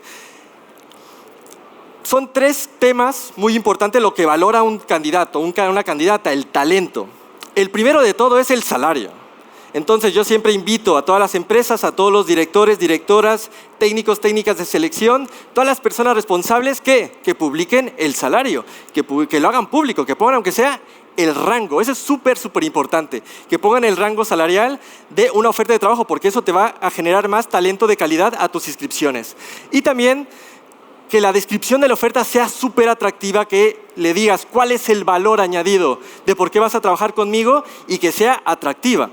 Entonces, ¿qué fue lo que hicimos? Pues en la oferta pusimos directamente, vas a trabajar conmigo 3 meses, el horario de trabajo es muy flexible, tú mandas. No vas a tener un horario de 8 a 3 de la tarde, no. Tú mandas siempre y cuando el proyecto esté hecho. ¿Qué más? Ya sabes que no tengo horarios, Ibai no tiene horarios. Trabajarás cuando quieras y como quieras, incluso en pijama, siempre y cuando me entregues a tiempo todas las creatividades que te pida. En este caso era una oferta para trabajar de especialista en comunicación audiovisual, donde iba a ser su editor de videos para YouTube, para sus diferentes redes sociales. Entonces ya con esto ya te entra la atención, ya te llama la atención de, tú marcas el ritmo, tú marcas cuándo quieres trabajar, siempre y cuando me entregues el proyecto, que hoy en día es mejor trabajar por proyectos y alejarnos del presentismo, alejarnos directamente de, oye, voy a trabajar de 8 a 2, cuando en realidad a lo mejor estás trabajando de 8 a 12 y las otras horas no las estás siendo productivas. Es mejor trabajar por proyectos y que la persona sea feliz en su trabajo. Eso es súper, súper importante. Y otro tema relevante es el salario. Esta es una oferta de trabajo donde no pedíamos nada de experiencia. Todas las personas que tuvieran esas nociones para ser editor de videos, para grabar de videos, le íbamos a pagar, en realidad eran 2.500 euros al mes sin experiencia. Obviamente la gente estaba fascinada. Y lo mejor de todo también, además del salario, por supuesto, es el teletrabajo. La persona no tenía que ir directamente a la oficina, sino incluso quería ir a la casa de Ibai, lo podía hacer, pero en este caso era 100% teletrabajo, directamente lo iban a hacer. Así que todo esto, ¿qué fue lo que pasó? Pues que se hizo, además de los beneficios, teletrabajo y todo, pues la oferta se hizo viral. La oferta se hizo viral porque era trabajar con el mejor streamer del mundo, que eso ya es un buen employer branding, todas las empresas quieren tener eso. Segundo, un buen salario. Tercero, teletrabajo. Así que nosotros recibimos más de 200 menciones digitales y también en medios impresos de manera orgánica, sin enviar una nota de prensa. La oferta de trabajo se hizo viral. ¿Por qué? Porque todo el mundo quería trabajar con Ibai, no se pedía ningún tipo de experiencia y ofrecíamos 2.500 euros de salario. O sea que era súper, súper atractiva. Y también recibimos menciones en prensa impresa, ¿no? Así, tal cual. Pero lo importante de todo, las anteriores eran nacionales y las siguientes también recibimos internacionales, porque Ibai lo ven en todo el mundo, principalmente en Latinoamérica, y recibimos, pues, por ejemplo, en Colombia, Perú, Argentina, México, etcétera. Y como ya habías enviado con una oferta de trabajo publicada en InfoJobs, todo el mundo estaba conociendo que Ibai Llanos había publicado su oferta de trabajo en InfoJobs y que si querías trabajar con él, tenías que estar en InfoJobs. Pues ejemplos como esto, ¿no? Los requisitos para trabajar en el equipo de Sport de Ibai Llanos. Todo esto por una oferta de trabajo. O sea, los medios estaban haciendo eco de esta atractiva y potente oferta de trabajo. Si quieres trabajar con Ibai, mira esta oferta en InfoJobs. Pues este es un ejemplo de cómo, teniendo un buen employer branding y haciendo las cosas de manera diferente, estás impactando a tu público objetivo. Más adelante os diré cuántas miles de candidaturas hubo en la oferta. Bueno, Ibai pues, ofrece un salario de 2.000 a 2.400 euros, eran 2.500. Y también resultados en poner en Google. Cuando tú ponías en Google Ibai, automáticamente te aparecían todas las noticias de la oferta de trabajo que había publicado en InfoJobs. Entonces esto también te da un valor añadido de cómo estás pasando, tú como directora de recursos humanos, pasando de una oferta de trabajo a impactar a tu marca para que también la den a conocer. Esto es muy importante para que siempre recursos humanos y marketing trabajen de la mano porque es fundamental para llegar a que tu marca y tu empresa llegue y pues cruce todas las barreras. Y esto, además de que se hizo viral en los medios de comunicación, se hizo más viral en las redes sociales, que las redes sociales son unas grandes aliadas para potenciar tu campaña, tu marca o tu negocio. Entonces aquí os voy a enseñar cosas que estaban pasando directamente en las redes sociales. Esto que veis pasó en LinkedIn. Pues está directamente hablando, estaban comentando, Ibai ya nos ha publicado una oferta, está en InfoJobs, y directamente todo esto están dando visibilidad de tu marca, dando visibilidad de tu empresa. Me acabo de presentar a la oferta de trabajo que promociona Ibai como especialista en comunicación. Déjame soñar un poco. ¿Cuántas empresas les gustaría recibir este tipo de candidaturas o este tipo de motivaciones de me encantaría trabajar con él? Cuando ves una oferta de trabajo y dices me muero por trabajar en ese proyecto, es fundamental que nosotros tengamos un buen employer branding para atraer y fidelizar al talento. Otro más de LinkedIn. Ha publicado en InfoJobs la mejor oferta que he visto. Rompe récords, muchos dicen que es una estrategia para reflotar InfoJobs. Bueno, InfoJobs al fin y al cabo lo que estábamos haciendo es crear una acción innovadora, creativa y sobre todo que te estábamos dando la oportunidad de trabajar con el mejor streamer del mundo. Y todos estaban hablando, en este caso, de la empresa. Y hay más, hay muchísimas más. Y sobre todo aquí ya directamente estaban hablando una pasada de oferta.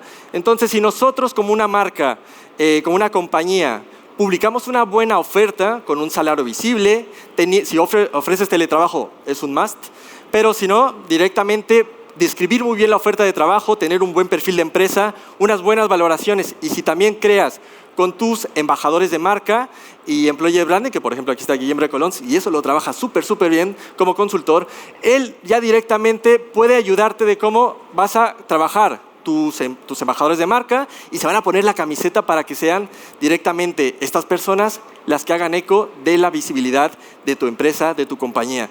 Y eso es lo que quiere todo el mundo. Entonces, pasó más, pues llevamos los medios de comunicación, llevamos también las redes sociales, pues nos fuimos a los foros. ¿Quién de aquí conoce o ha escuchado por lo menos qué es Foro Coches? Muchos, ¿no? Foro Coches es un sitio donde principalmente, si lo vamos a poder catalogar de un modo, es como para mucho troleo, ¿no? Me dicen que sí, muy bien, perfecto, me gusta. Pues mucho troleo. Pues ¿qué pasó en Foro Coches? Que hablaban de la oferta de trabajo. Y es que hubo más o menos 200 comentarios y el 95% eran positivos. Ojo, un Foro Coches, que es un entorno donde realmente estás ahí para hablar de manera diferente. Entonces aquí dice, pues está cojonudo, Ibai presidente, las mejores ofertas que he visto por InfoJobs, supongo que habrá algún tipo de promo, es una acción conjunta, era cojonuda. Aquí la diferencia entre un jefe del siglo XXI y una langosta, bueno, en fin, eso también es muy importante. Ibai lo que representa como una marca es que es un ejemplo de un líder, no es un jefe o una jefa, es un líder. Y un líder y un jefe hay muchísima diferencia. Las empresas tienen que apostar por tener líderes, personas líderes que te ayuden a empoderarte, que te ayuden a crecer a nivel personal y profesional. Los jefes tienen que cambiar este chip y formarse para ser un líder. Eso es súper importante y este es otro ejemplo de por qué Ibai también tiene muchísimo éxito en todo lo que hace. Además de lanzarse a la piscina y por su forma de ser, es que es un gran líder con sus proyectos y con sus equipos de trabajo. Así que esta difusión que nosotros tuvimos, de momento, ha sido orgánica. Nosotros publicamos la oferta y directamente se hizo eco entre los medios, foros, redes sociales, etc. Después nosotros hicimos una difusión, pero antes yo no quise hacer ninguna difusión para saber el impacto de todo lo que iba a representar Ibai. A partir de ahí, viendo todo ese eco, nosotros ya hicimos más difusión, que es otra cosa muy importante que nosotros debemos de poner énfasis de cómo podemos amplificar más nuestro employer branding, cómo podemos llegar a conectar con esas personas.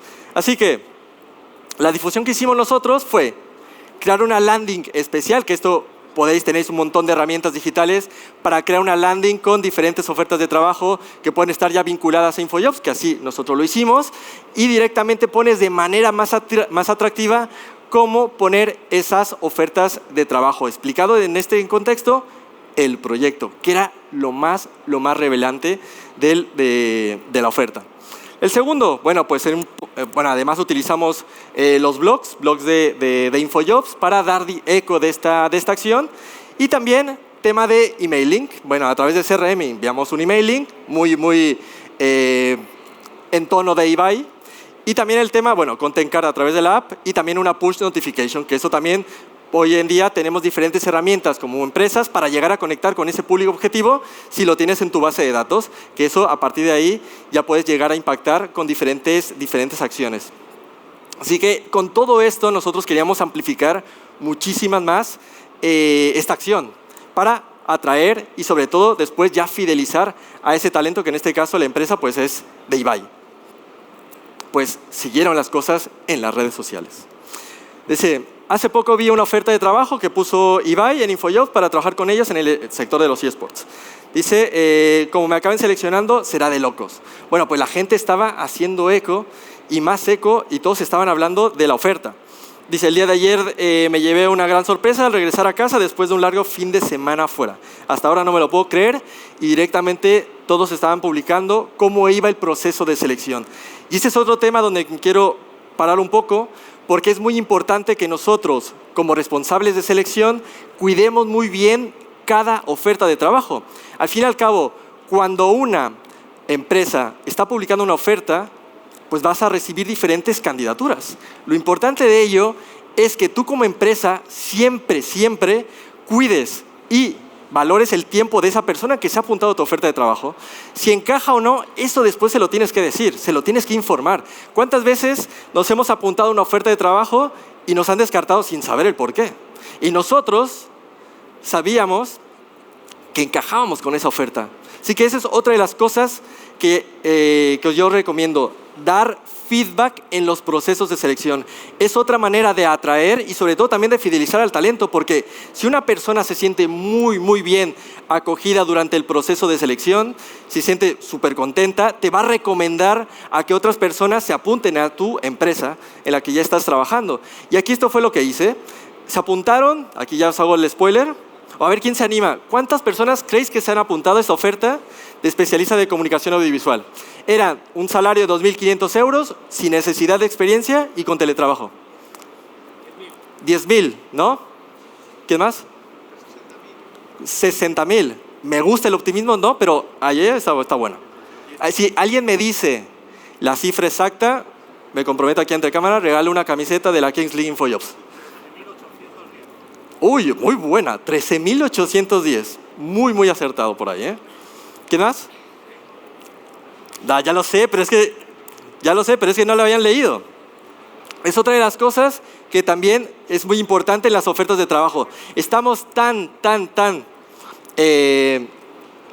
enajenados en las diferentes cosas que no ponemos atención en foco al detalle. Por eso le había puesto de a ver quién se anima a verlo. Muy bien, tienes una camiseta. Después contactamos. Lo importante de ello es que nosotros en las ofertas de trabajo cuidemos muy bien el proceso de selección. Se apuntaron más de 13.000 personas. Bueno, pues me miré todos los currículums y enviamos feedback personalizado a las personas. A todas, a las 13.000 personas. Todo esto lo valoran muchísimo. La gente también está tomándose tu tiempo de, oye, se han apuntado a tu oferta de trabajo, vamos a darle ese mimo, vamos a cuidarlo y decirle, oye, ¿por qué no te hemos seleccionado? Si a lo mejor tú encajabas, hemos encontrado algo que otra persona ha encajado mejor en el proyecto. Y eso nosotros también nos fijamos en ello. Otra cosa también muy, muy relevante de esto es que enviamos un email de feedback a toda una de las personas y también se hicieron de eco de ello.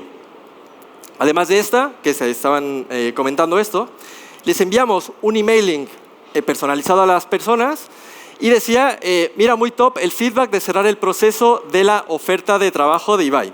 Ojalá todas las empresas hicieran lo mismo, de esto toca hablar en el podcast. Es decir, que no se quedó ahí. Seguían hablando, incluso aquí ya pasamos a un podcast, seguían hablando de cómo gestionar un buen, o la importancia de gestionar un buen proceso de selección. Aquí te está enseñando que todas los aspectos positivos que tienes para tu empresa, para tu compañía, de mimar, de cuidar y de valorar al talento que se ha apuntado a tu oferta de trabajo. Así que esa es otra manera de atraer y de fidelizar al talento. Y vamos a ver los resultados de esta campaña. Primero, bueno, aquí me pareció esto, pero bueno, no sé por qué se ve así, a ver, ahí se ve mejor. Bueno, aquí tuvimos en Twitch, no se ve bien, pero tuvimos más de 7 millones de visualizaciones de la oferta de trabajo en Twitch. ¿Cómo fue eso? Pues que Ibai, cuando hizo eco también de la oferta de trabajo, la publicó, la enseñó en su Twitch, donde pues tuvimos entre todos los Twitch que se ha compartido, pues 7 millones de views. A nivel de impacto, pues 9 millones de impactos en medios de comunicación, Ojo, al publicar una oferta de trabajo, vamos a llamarle entre comillas normal, pero tú, como haces cosas de manera diferente, de manera innovadora, de manera creativa y conectas mejor con tu público, llegas a tener este impacto. Pues más de 9 millones de impactos en medios de comunicación. Y la siguiente slide también se ha descuadrado, pero bueno, tenemos más de 200 millones de impresiones en redes sociales de manera orgánica.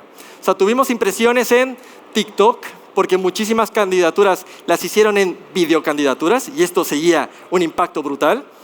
Que de hecho una de las personas que se ha fichado hizo una videocandidatura, que eso es muy, muy importante también para las empresas.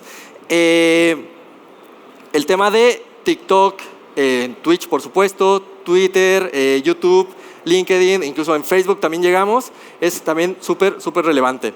Y aquí el tema de las 13.000 ofertas, que fueron 13.810 personas. Gracias por fijarte ahí al detalle. Más de 13.000 personas que se han apuntado a una oferta de trabajo. O sea, es brutal.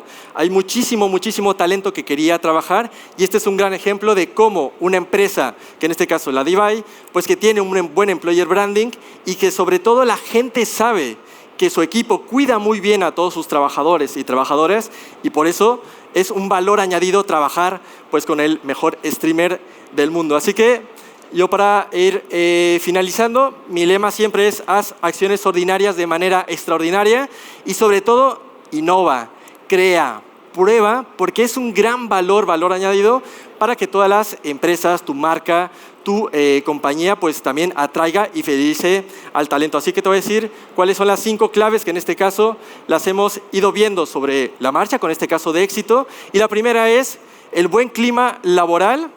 Es fundamental, o sea, tener un buen clima de tu empresa, de tu compañía es fundamental. Todas las personas que se apuntaban a la oferta de trabajo de Ibai sabían que los iban a cuidar. ¿Por qué? Porque directamente ya en las redes sociales están comentando los trabajadores y trabajadoras de cómo es trabajar con Ibai y los proyectos, además que son proyectos rompedores e innovadores, que todo el mundo quiere trabajar con él. La segundo, plan de carrera. Dentro del trabajo de Ibai, en este caso de la empresa, como es un mundo nuevo relativamente, pues aquí lo que hacemos es que les estamos ofreciendo de, oye, puedes empezar ahora mismo como especialista de comunicación audiovisual, pero mañana a lo mejor puedes trabajar de project manager. ¿Por qué? Porque hay un montón de proyectos de empresas y que se están creando ahora mismo. Los valores de la compañía, esto es fundamental, darles vidilla, darles visibilidad y demostrar el valor añadido de por qué voy a trabajar contigo. Y en este caso, pues Ibai tiene unos valores de compañía muy buenos. El salario es fundamental. Salario visible siempre, eso es mi recomendación. Y por último, si tu empresa se lo permite y el perfil de trabajo también, pues el teletrabajo es un gran valor añadido. Y por supuesto aquí que ya te has ganado la camiseta, pues nosotros en InfoJob siempre hacemos acciones innovadoras, acciones diferentes, queremos conectar mejor con nuestro público, con nuestro talento y por ello estamos ahora con la Kings League InfoJobs y que llega a todo mundo. La semana pasada estuvo Ronaldinho, mañana Messi, puede ser. Lo importante de todo es que te atrevas y pruebes estas acciones de manera extraordinaria y sobre todo que te atrevas a hacer algo diferente si no quieres conseguir los mismos resultados de antes. Así que soy Nilton Navarro, es un gustoso estar aquí y espero que os haya gustado. Muchísimas gracias por todo.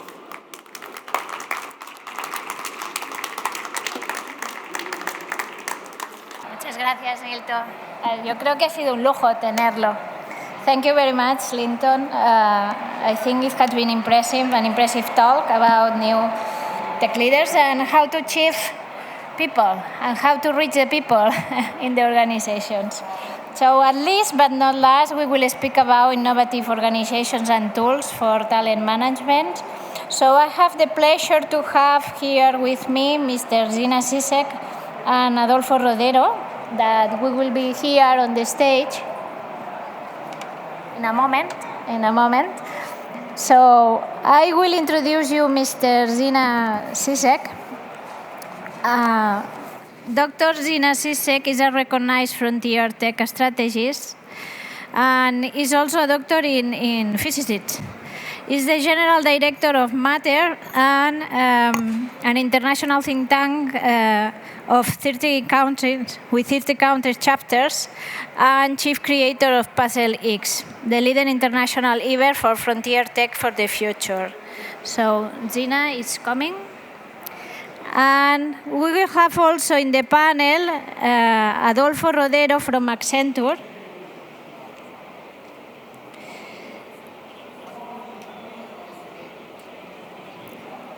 Adolfo works in Accenture as Managing Director for the platforms, communications and media industry in Iberia. He has been working in Accenture for the last 24 years, helping the telco industry here in Spain, Portugal, Latin America and Africa to reinvent their business, and more recently, digital native companies. Adolfo is a subject matter expert and an ambassador of Accenture in topics such business transformation, innovation, and so on and so on. So I think it's better to listen to them than to speak about them. So don't worry. So take a seat, please, Zina. Here and Adolfo. Sorry about that, the waiting. No problem at all. I will sit with you, yeah. Are we on? Yep. Perfect. Yeah. I think we are on. Yes. So thank you both for being here with us. I think it could be a good chat between the three of us. So to start, I will invite you to give your short perspective about the trends on talent management and the perspective that you have of this war of talent that we have said. Yeah. So yeah, I mean, yeah, we indeed call it a war for talent. I mean, talent has been a permanent concern for companies in the last 25 years. So there's nothing new about that. What is changing now is that many companies, especially in the tech arena, digital natives and so on, have or are starting to do some capacity reductions. That's a direct result of the economic downturn, and we see that as a huge opportunity for other companies and even for these companies to rebalance their talent. I mean, something that is very true is that many of the companies that we see here in the Mobile World Congress, telcos, for example, are facing huge challenges for the next 10 years. I mean, they will have to face network cloudification, that you will probably have heard of it. They will have to face the deployment of 5G. They will have to face edge products. So, I mean, they are going to change dramatically, and they will need a very different workforce mix in order to face those challenges. Platforms and media companies that are also present in the Mobile World Congress will need to change their products. Basically, their content is going to go from probably longer formats to shorter formats, much more digitalized, so that's an important change in the product itself. They will have to change their monetization on this content. So there will be important challenges for them, and also, of course, the advertising reinvention. They will have to change the way they handle advertising and branding. So there are very important challenges that are added to those that were already in place. I mean, the cost, if you think in the cost of replacing an employee, is typically 20% of the salary of that employee.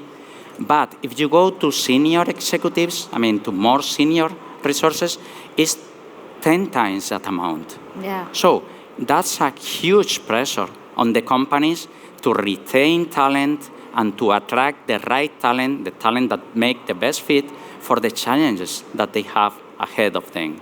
Also, even if we have seen a lot of, let's say, tensions in the technology companies, we know that still 70% of the workforce thinks that the digital savvy companies are a great place to work. In fact, that's the highest score in all the industries. So what it's telling us is that, well, technology is fashionable. Technology is, well, of course, important for attracting talent and for implementing innovation. Okay, thank you, Adolfo. And it's a privilege to have here Zina, because I think that it's a kind of futurist. So I think that to start, I would like to to say if you know what is different right now, what is the future, what is the future that is right now here, and what do you think about the talent in this new environment with these new trends about technology and so on? For sure, yes. One of the things that we're seeing right now is that the spectrum of talent is changing because frontier technologies are changing. The industries we have right now are not going to be the industry we'll have 5, 10 years from now. As a part of that, we are going to need a whole new spectrum of talent that does not even exist right now. One of those challenges we have right now is with quantum industry. That's an example. Quantum industry, a booming and blooming industry. One of the biggest challenges we have is we cannot find the right people because there are not enough quantum scientists to be able to fill those roles. And we have these meetings and these conversations with many of the leaders of quantum companies across the entire globe who are challenging, who are dealing with these challenges. At the same time, it's not just the quantum scientists that they need. They need a whole new team of people in marketing, in sales, in HR who are quantum educated, who can do these things. And we don't have that. And that's only one example. We are going to be seeing more and more of those frontier technologies that are going to be really needing an upskilling of talent. And also they need to be able to, for us to have programs within universities, programs in collaboration with industries, with enterprises, who can prepare for that, what is coming. One other trend that I would say that we are seeing, and you're going to be seeing very soon, is mobility of talent.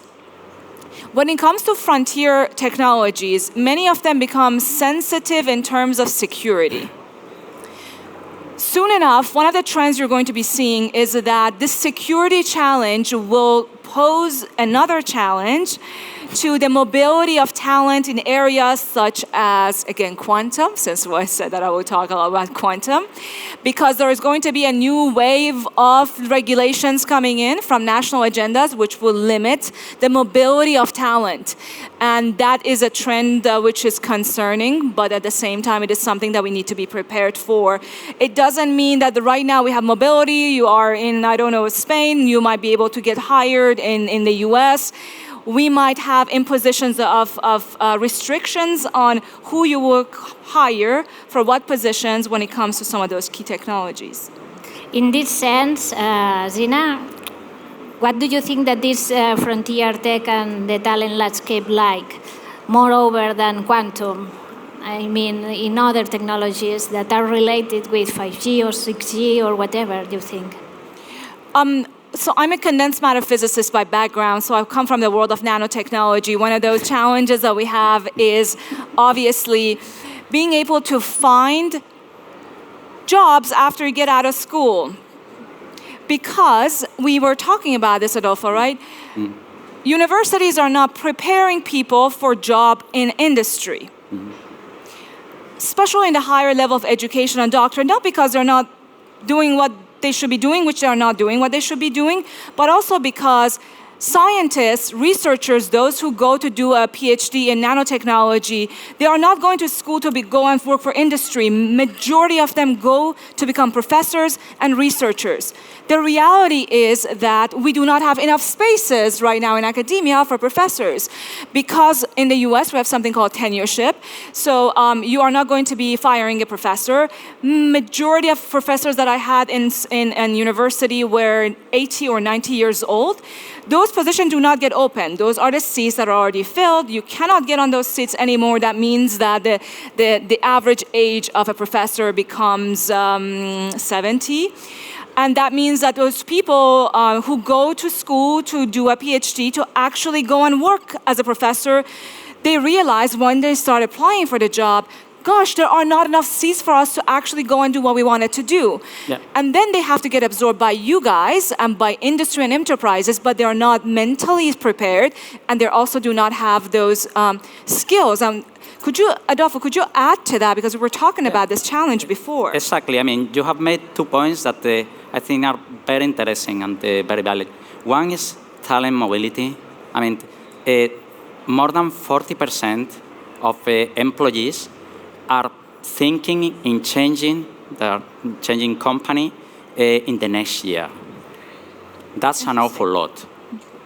And even beyond that, almost 50% of the employees are changing about or are thinking about swapping or somehow transforming, repositioning themselves, what they do and how they do. So, I mean, those are very big numbers. In order to work on these numbers, I mean, companies need to do two things. One is, of course, work in the employee value proposition. I mean, that's very important in order to retain talent. And of course, they need to work on the employee journey. The employee journey is fundamental for retaining that talent. And that affects one part of the equation, that is the talent that you have. And that's fantastic. But that brings me to your second point that is even more important. That is how you bring that talent in. Because, I mean, in order to retain, first you need to have the people. I mean, talent sourcing is somehow the matching between supply and demand in the talent arena. Yeah. That is very simple, say. I mean, that is a very short statement that, I mean, that reminds me a lot about the relativity equation. I mean, it's very short, but it means so much. There's so much complexity. Well, not just complexity, but also there's so much homework, let's say, behind that it's really impressive.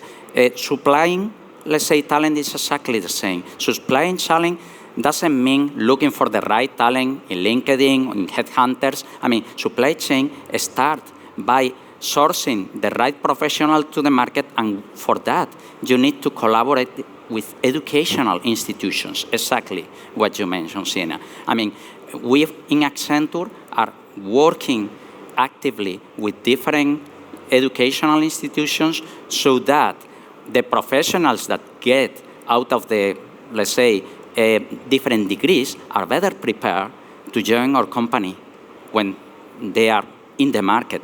And I mean, this is something that many companies are actually starting to do, but many more companies should consider. I mean, because if you start sourcing talent just when you go to the pool to see what's there, I mean, you are lengthening the curve to productivity, the curve to learn of your resources, and that will kill you eventually in the competitive market. So industry should be fashionable and attractive and sexy also. Yeah. No? I agree. So in this sense, what is employer branding and what tools can use the companies to improve this balance between the offer and demand? Yeah, okay. Employer branding is a very broad term that involves a lot of actions, but I mean, let's think a bit about the story of how employer branding was. I mean, most companies started managing human resources was an administrative, let's say, function, and it was very much focused on payroll. Then got, let's say, or got a bit beyond that, and it got into capacity and skill development and rewards, of course, but now it needs to be something much broader, something that offers to the employee sense of purpose. The why. We need to work in the why. Why are you working for us? What is the purpose of your job? I mean, that's very important, because when people work for a purpose, they work much better and they are better aligned. I mean, your people need to understand what you intend to do and need to be part of that ideal. And that's why companies need not just to communicate or, well, to think about their purpose, but to communicate outside and inside. And of course, it needs to be aligned. Yeah. Yeah. So, Zina, what do you think? Is talent rotation a challenge in frontier tech?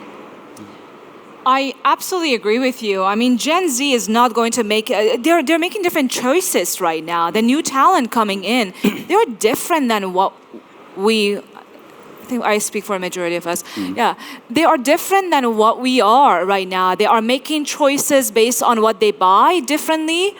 Their choices are not based on price. Their choices are not necessarily based on pay. And that is something that we used to look at it and saying, okay, well, we get it, but truly, you have to get it, because they are not, what we thought was going to be incentivizing them does not incentivize them. We are seeing that so much with young and talented people. You think you're giving them a best package in the world and they turn it down, and you are surprised. You say, I was really counting on whatever we've prepared. This is going to really convince this person. And I want to actually point out to somebody who's sitting right there who works for my team, and somebody who has absolutely very high level experience, and the choice that he made was, okay, I have many different choices, but his choice from what we discussed was on exciting. We're on the frontier tech, we're changing something. And that is something we need to be aware of. Mission and purpose becomes extremely important, as well as a sense of autonomy. Sense of autonomy is, we're seeing more and more. People want to feel like they're creating something. They are no longer workers. They don't want to be one of many, many. We've given people a sense of identity with having a presence on LinkedIn, on social media. They have become individuals. Individuals will not work as a part of a beehive, like we used to. And for that, enterprises need to be ready to create individualized projects to give. We're talking about Accenture Labs. What did we just talk about? It said, we absolutely love working with Accenture Labs. They are so cool. They are that's the part of Accenture we enjoy very much working with. And you said something. What did you say, Adolfo? Yeah, I mean, the Accenture Labs, indeed, is a very good example. I mean, because, we bring the best talent there. We try to leave them the, let's say, space to be creative. And that's very important for lateral thinking. I mean, in order for that to work, you just not need to bring the right talent. I mean, that's, of course, a part of the equation. But you need to have the proper schemes so that people feel rewarded for thinking laterally. And that's, let's say, promoted. Something that you also need to consider for that is diversity. I mean, diversity is key to innovation. And by diversity, I mean diversity in all dimensions. It's not just the gender balance. It's also the balance in the skills. It's also the balance in the way of thinking. I mean, you need to have technical skills. You need to have soft skills. You need to have people that think very differently. And you need to make them comfortable to be that way and to work that way. Because otherwise, they will not stick with you. You need people to understand that they will have a good career regardless of whether they do one way or the other, because the different paths are important for the company. And that's absolutely fundamental to get things working in innovation. In fact, the main, I will say that the main hurdle for innovation is not, as people think, lack of funding, of resource of scarcities. Very much on the contrary. I mean, you see a lot of innovation on startups and they don't have so much funding at the end of the day. In fact, the lack of funding sometimes is a trigger for innovation. The real hurdle for innovation is to be accommodated, to be in your comfort zone. That kills innovation. To think exactly the way you think and not to look for different opinions or different ways of doing things. I mean, that's what definitely kills innovation. I want to add something to that, if diversity. So I'm going to give another angle to diversity. I absolutely agree with you. I mean, diversity is so much more than gender. Diversity is so much more than a way of thought. One of the trends that is coming, and it's difficult for many industries and also for governments to grasp, is something that is actually enabled by very frontier technologies. Last year at PuzzleX, which is our event in November, we brought together futurists and technologies and longevity experts from MIT and all over the world. The truth is that there is right now a mindset that humans might be able to live forever. And okay, that's a very futuristic perspective, but I'm giving you that end of spectrum. There are many efforts, not only on research, but also in the development going on about increasing the lifespan of humans.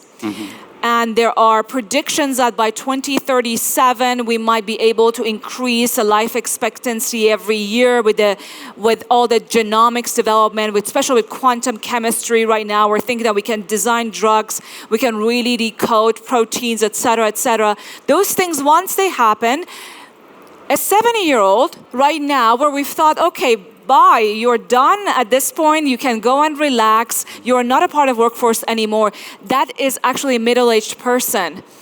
So what are we going to do with all these people who are just starting their life, I guess? They're at their prime, and we're not thinking about it. What does happen to that? We have to think about upskilling. Do we have to have universities if we have a lifespan of 140? Do we have to have, hey, now go back to university, we're going to do something different? We have to start thinking about this. This is something we bring to the attention of many national agendas and governments. You need to be prepared for this.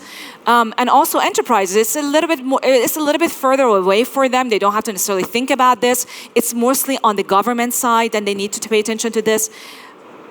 But it's coming. So what do you think about the educational programs that we have today? It is weird to me that we stop educating people at 16 and 17. We say, done, and now you're done. Okay, good. You're for life. That's a very outdated model. Yeah. We need to rethink education, but that's a much bigger problem. I mean, that's a different story.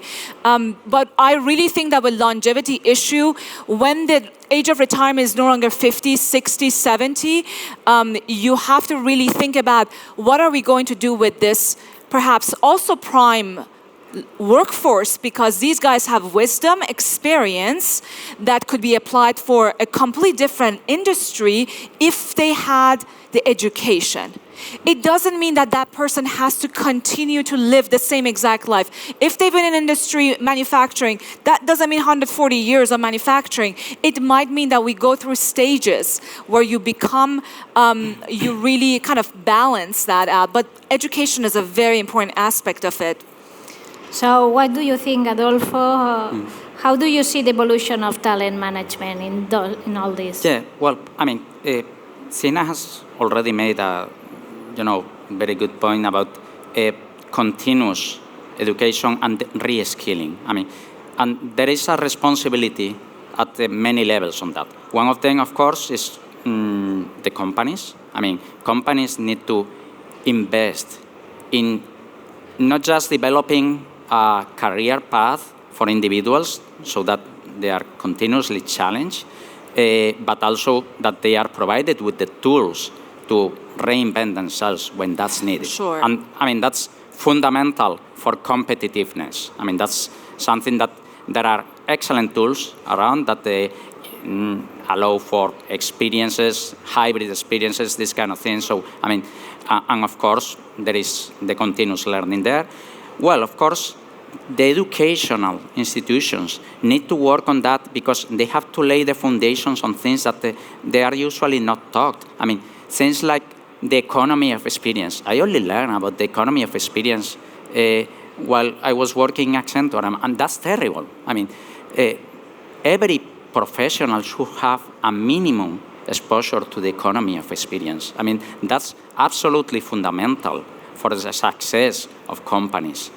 And that also provides an excellent angle for reskilling. So you need to receive the tools and the foundations to reinvent yourselves when you are studying, so that when you start to work, you are prepared to take that journey. And that also means no linear education. That means a lot of things. And of course, I mean, authorities, government, in general, administrations have a very important role there because, I mean, there are, and we have seen it, there are tidal waves of changes, and when there is a problem at a company in terms of reinventing, or even a problem at that industry in terms of reinventing the model, the industry suffers, and we have seen it with different industries that have been taking a heavy blow. Some of them are present here. For example, media companies have been reinventing for some time, and they have been struggled to do that.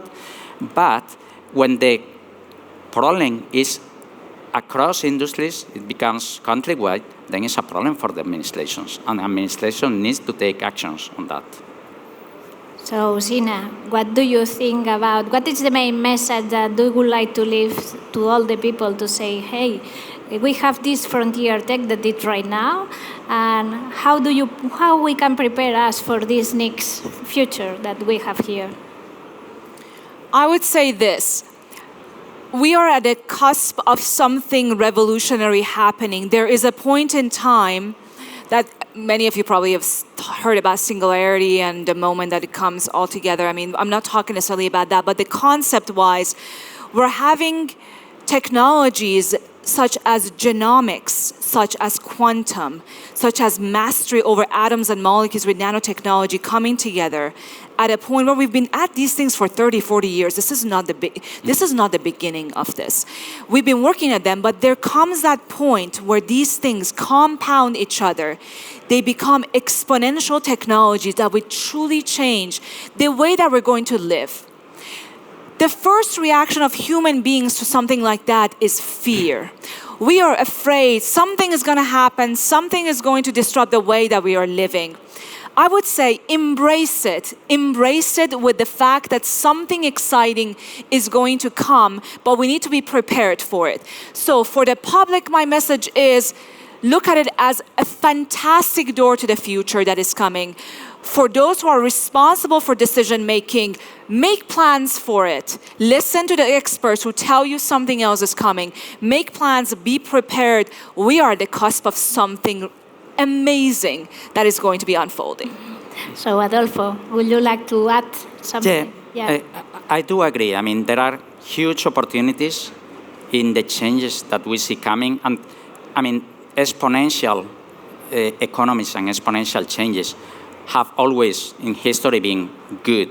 So, I mean, certainly I'm very optimistic about these changes.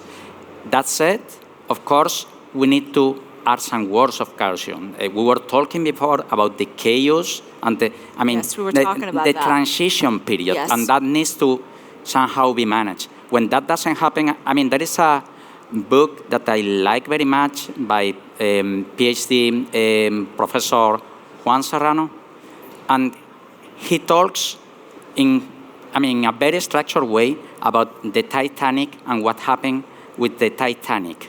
I mean, summing it up, what happened with the Titanic was that there had been a huge technology change when the steam engine was introduced, and resulting from that huge technology change, people who were used to work one way and were very effective in working that way, I mean, they fail at embracing or adapting to the change, and as a result of that, 1,500 souls were lost, and that's a tremendous loss. Yeah. So if you look to that into perspective, well, I mean, after that, it has been fantastic because, we have had, much faster ships. Sea transportation is now a fundamental, let's say, lever in the economy. So, I mean, there has been huge benefits, of course, of these changes, but, I mean, there was a dearly cost. Yeah. And that's what we need to work in order to minimize the impact and to ensure that this, somehow chaos or transition periods are well managed. I mean, there is opportunity in chaos and transition, but, you need to be prepared to seize the opportunities and to stay away from the problems. So I think that it's a privilege to listen to you, but we have to end. So one last minute message in a positive way for everybody, please. Positive way. I wanted to add to something you were saying. We need to prepare for this coming, and I wanted to say this. I had the privilege of speaking with Jose Maria Payete, the chairman of Telefonica. We need to have people who think like Jose Maria Payete, because he was saying AI is coming, and it's coming for many, many jobs. We know that it's going to happen. What we need is to work with the governments to provide that transition, because if my job is at risk, that fear, when I put myself in the shoes of somebody who has to provide for a family and they think like that, my immediate reaction is fear and rejection. We don't want fear and rejection, so governments need to say, 2 years of transition period, ease that fear and people will adopt it. So we need more thought leaders like that in enterprises to think. Thank you. And Adolfo? Well, I mean, we saw a good example of that during the pandemic. I mean, I think the governments did a pretty good job in terms of offsetting the impact that the remote work and the changes in the economy that the pandemics introduced were somehow managed more effectively. And I think this is the way to go for, let's say, future disruptions, because disruptions will exist. I mean, that's part of the nature. Yeah. What you need, of course, to overcome this disruption is leadership, inspirational leadership, of course, and, doing your homework as well. So thank you very much. You deserve. So one applause, please. Thank you. Thank you. Thank you. Pleasure. Thank you very much. So at last, we would like to end this Talent Summit with closing remarks with Mr. Joan Capdevila, that it's coming. We have the honor to have Joan Capdevila as President of the Commission on Industry of the Government of Spain, and then Mr. Bru Racolons, President of the Impulsa Talentum Foundation. So many thanks to Joan Capdevila that it's right now coming. I think that he has a deep knowledge of the industry and also of this telecom industry, so it would be a pleasure to listen to you. I would like to thank to all the experts and attendees for being here to promote the talent.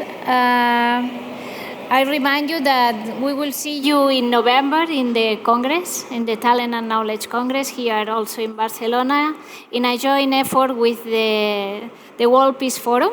So I will invite you to everybody to see there. And so Joan is here. Thank you very much.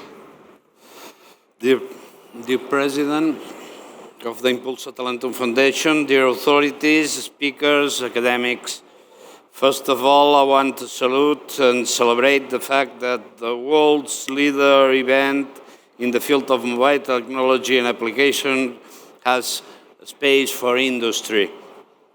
Countries such as ours, which were between first innovators to embark on what we called industrialization since the end of the 18th century in England, as in Catalonia long before, in other countries where feudal agricultural system still exist and still are. We must also today be pioneers, motor engines in the new industrialization. Re-industrialization in Catalonia and the world based on the pillars of digitalization, innovation, and the culture of talent and sustainability. It is a success, therefore, that the Mobile World Congress considers industry and technological improvements applicable to this day-to-day development to be priorities.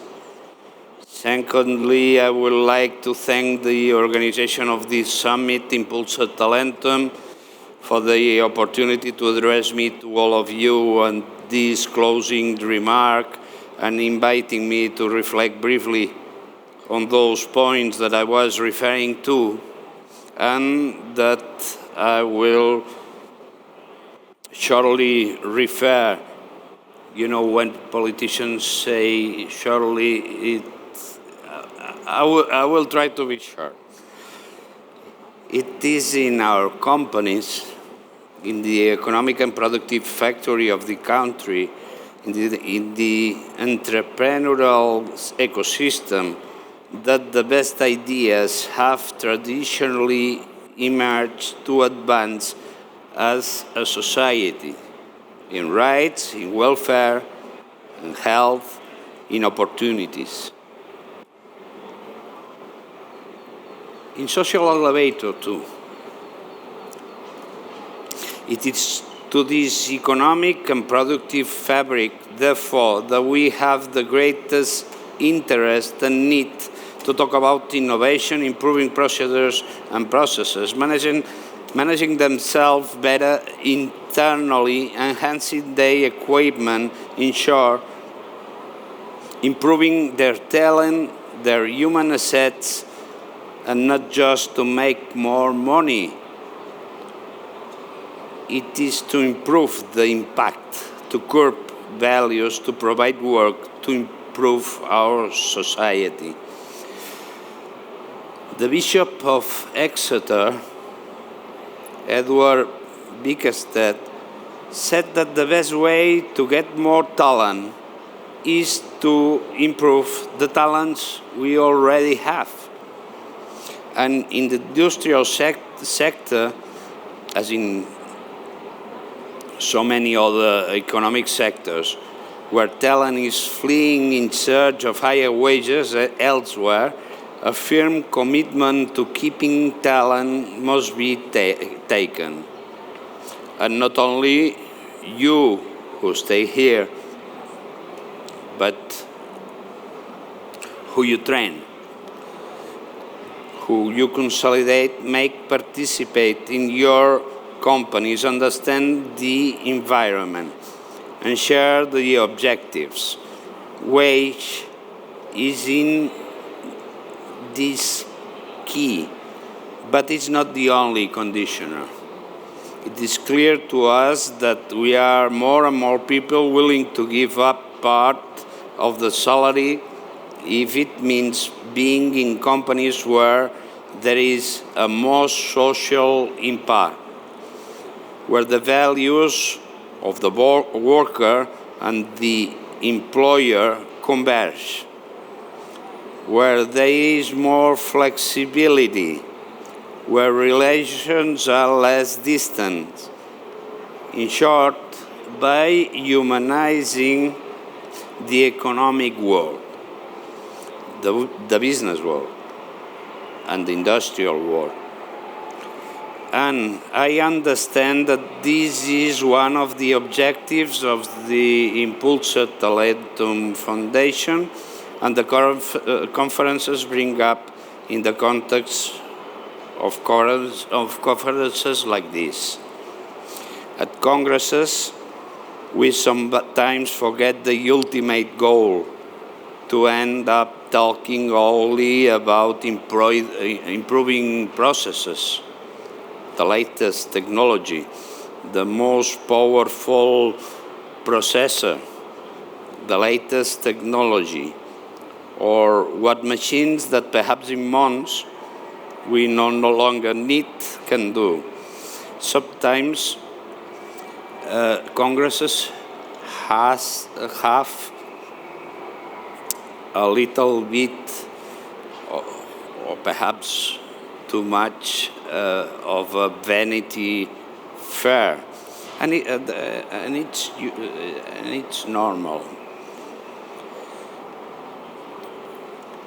Let me point what I think, and what I think is the most important thing of all is that all of the things we are discussing these days, we commend, we observe here, have a greater purpose: to make life better for all of us. Those of us here and those who may never have the opportunity to be here. And it is mainly a work of law workers as I am, but this work must be informed by experts. And those gathered here today by Brew and his nice team are.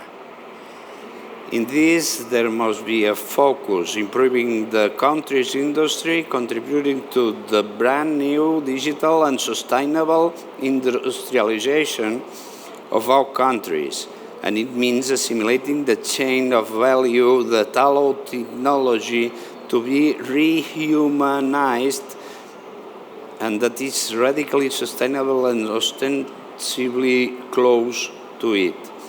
Sustainable because the industry that is not has his days count.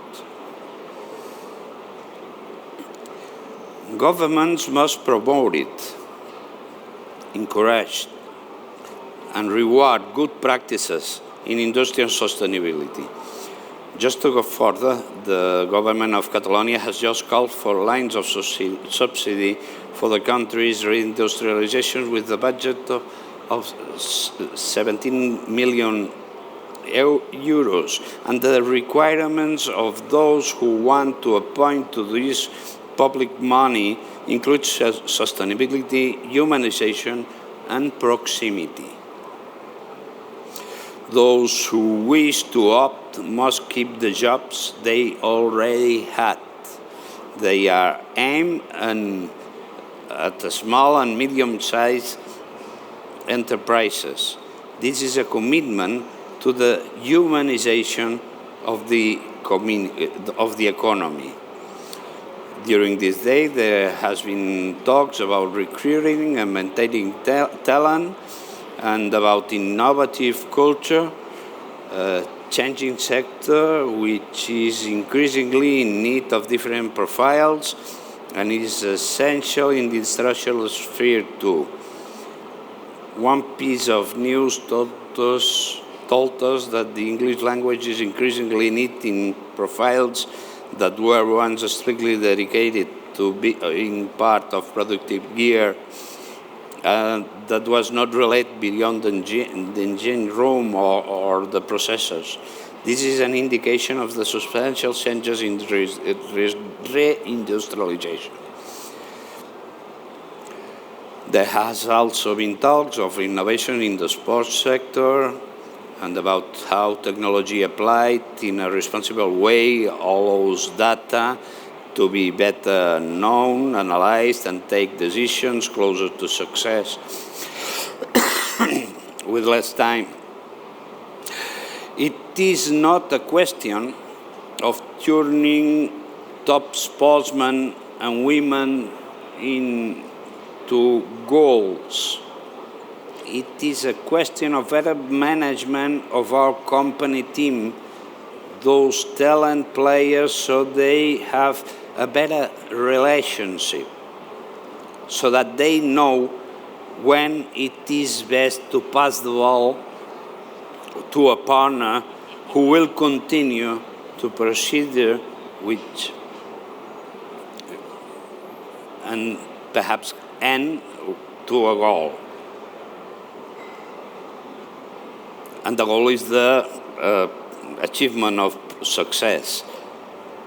And to improve this procedure while humanizing their relationship as soccer players do, as links in this chain, which is the company and is the game of football, of course. Finally, again, a message to thank to the organization of this Impulsa Team Talentum Summit within the framework of the Mobile World, the ending Mobile World Congress, a necessary day that focuses on something as essential as the management of talent and the transfer of knowledge. Is such a fast world where men and women are forced to make decisions, including politicians, without much time for reflection, with the risk that this entails. It is necessary for someone to carry out this thoughtful task. Because if there is no good knowledge management work to systematize the promotion of talent and innovation within companies, and that also means the most appropriate and humanized application of technologies. It will not be possible for the country's re-industrialization to be carried out with sustainable, digital, and human criteria. And I think that is precisely what we need. Thank you for your time. Thank you for your commitment. See you soon and good luck.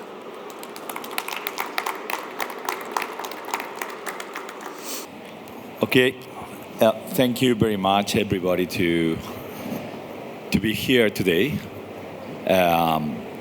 I think we will go to send all the videos of every speech and every conversations, round tables. Thank you again. Diré unes paraules en català per acomiadar l'acte. Aquesta ha estat una immensa oportunitat per nosaltres que no desaprofitarem perquè sabem que és la llavor de poder seguir fent gran la feina que estem fent i que estem internacionalitzant, d'identificar, catalogar, endreçar el món del talent per ajudar les companyies a ser més competitives, a ser més humanes i, per tant, a desenvolupar-se correctament. Gràcies a tots de nou i espero que l'any que ve ens podem tornar a trobar aquí. Ara ja marxem a preparar els propers esdeveniments, en tenim molts al llarg de l'any i esperem comptar amb vosaltres en tots aquells en què vulgueu venir. A la nostra web ens trobareu. Moltes gràcies.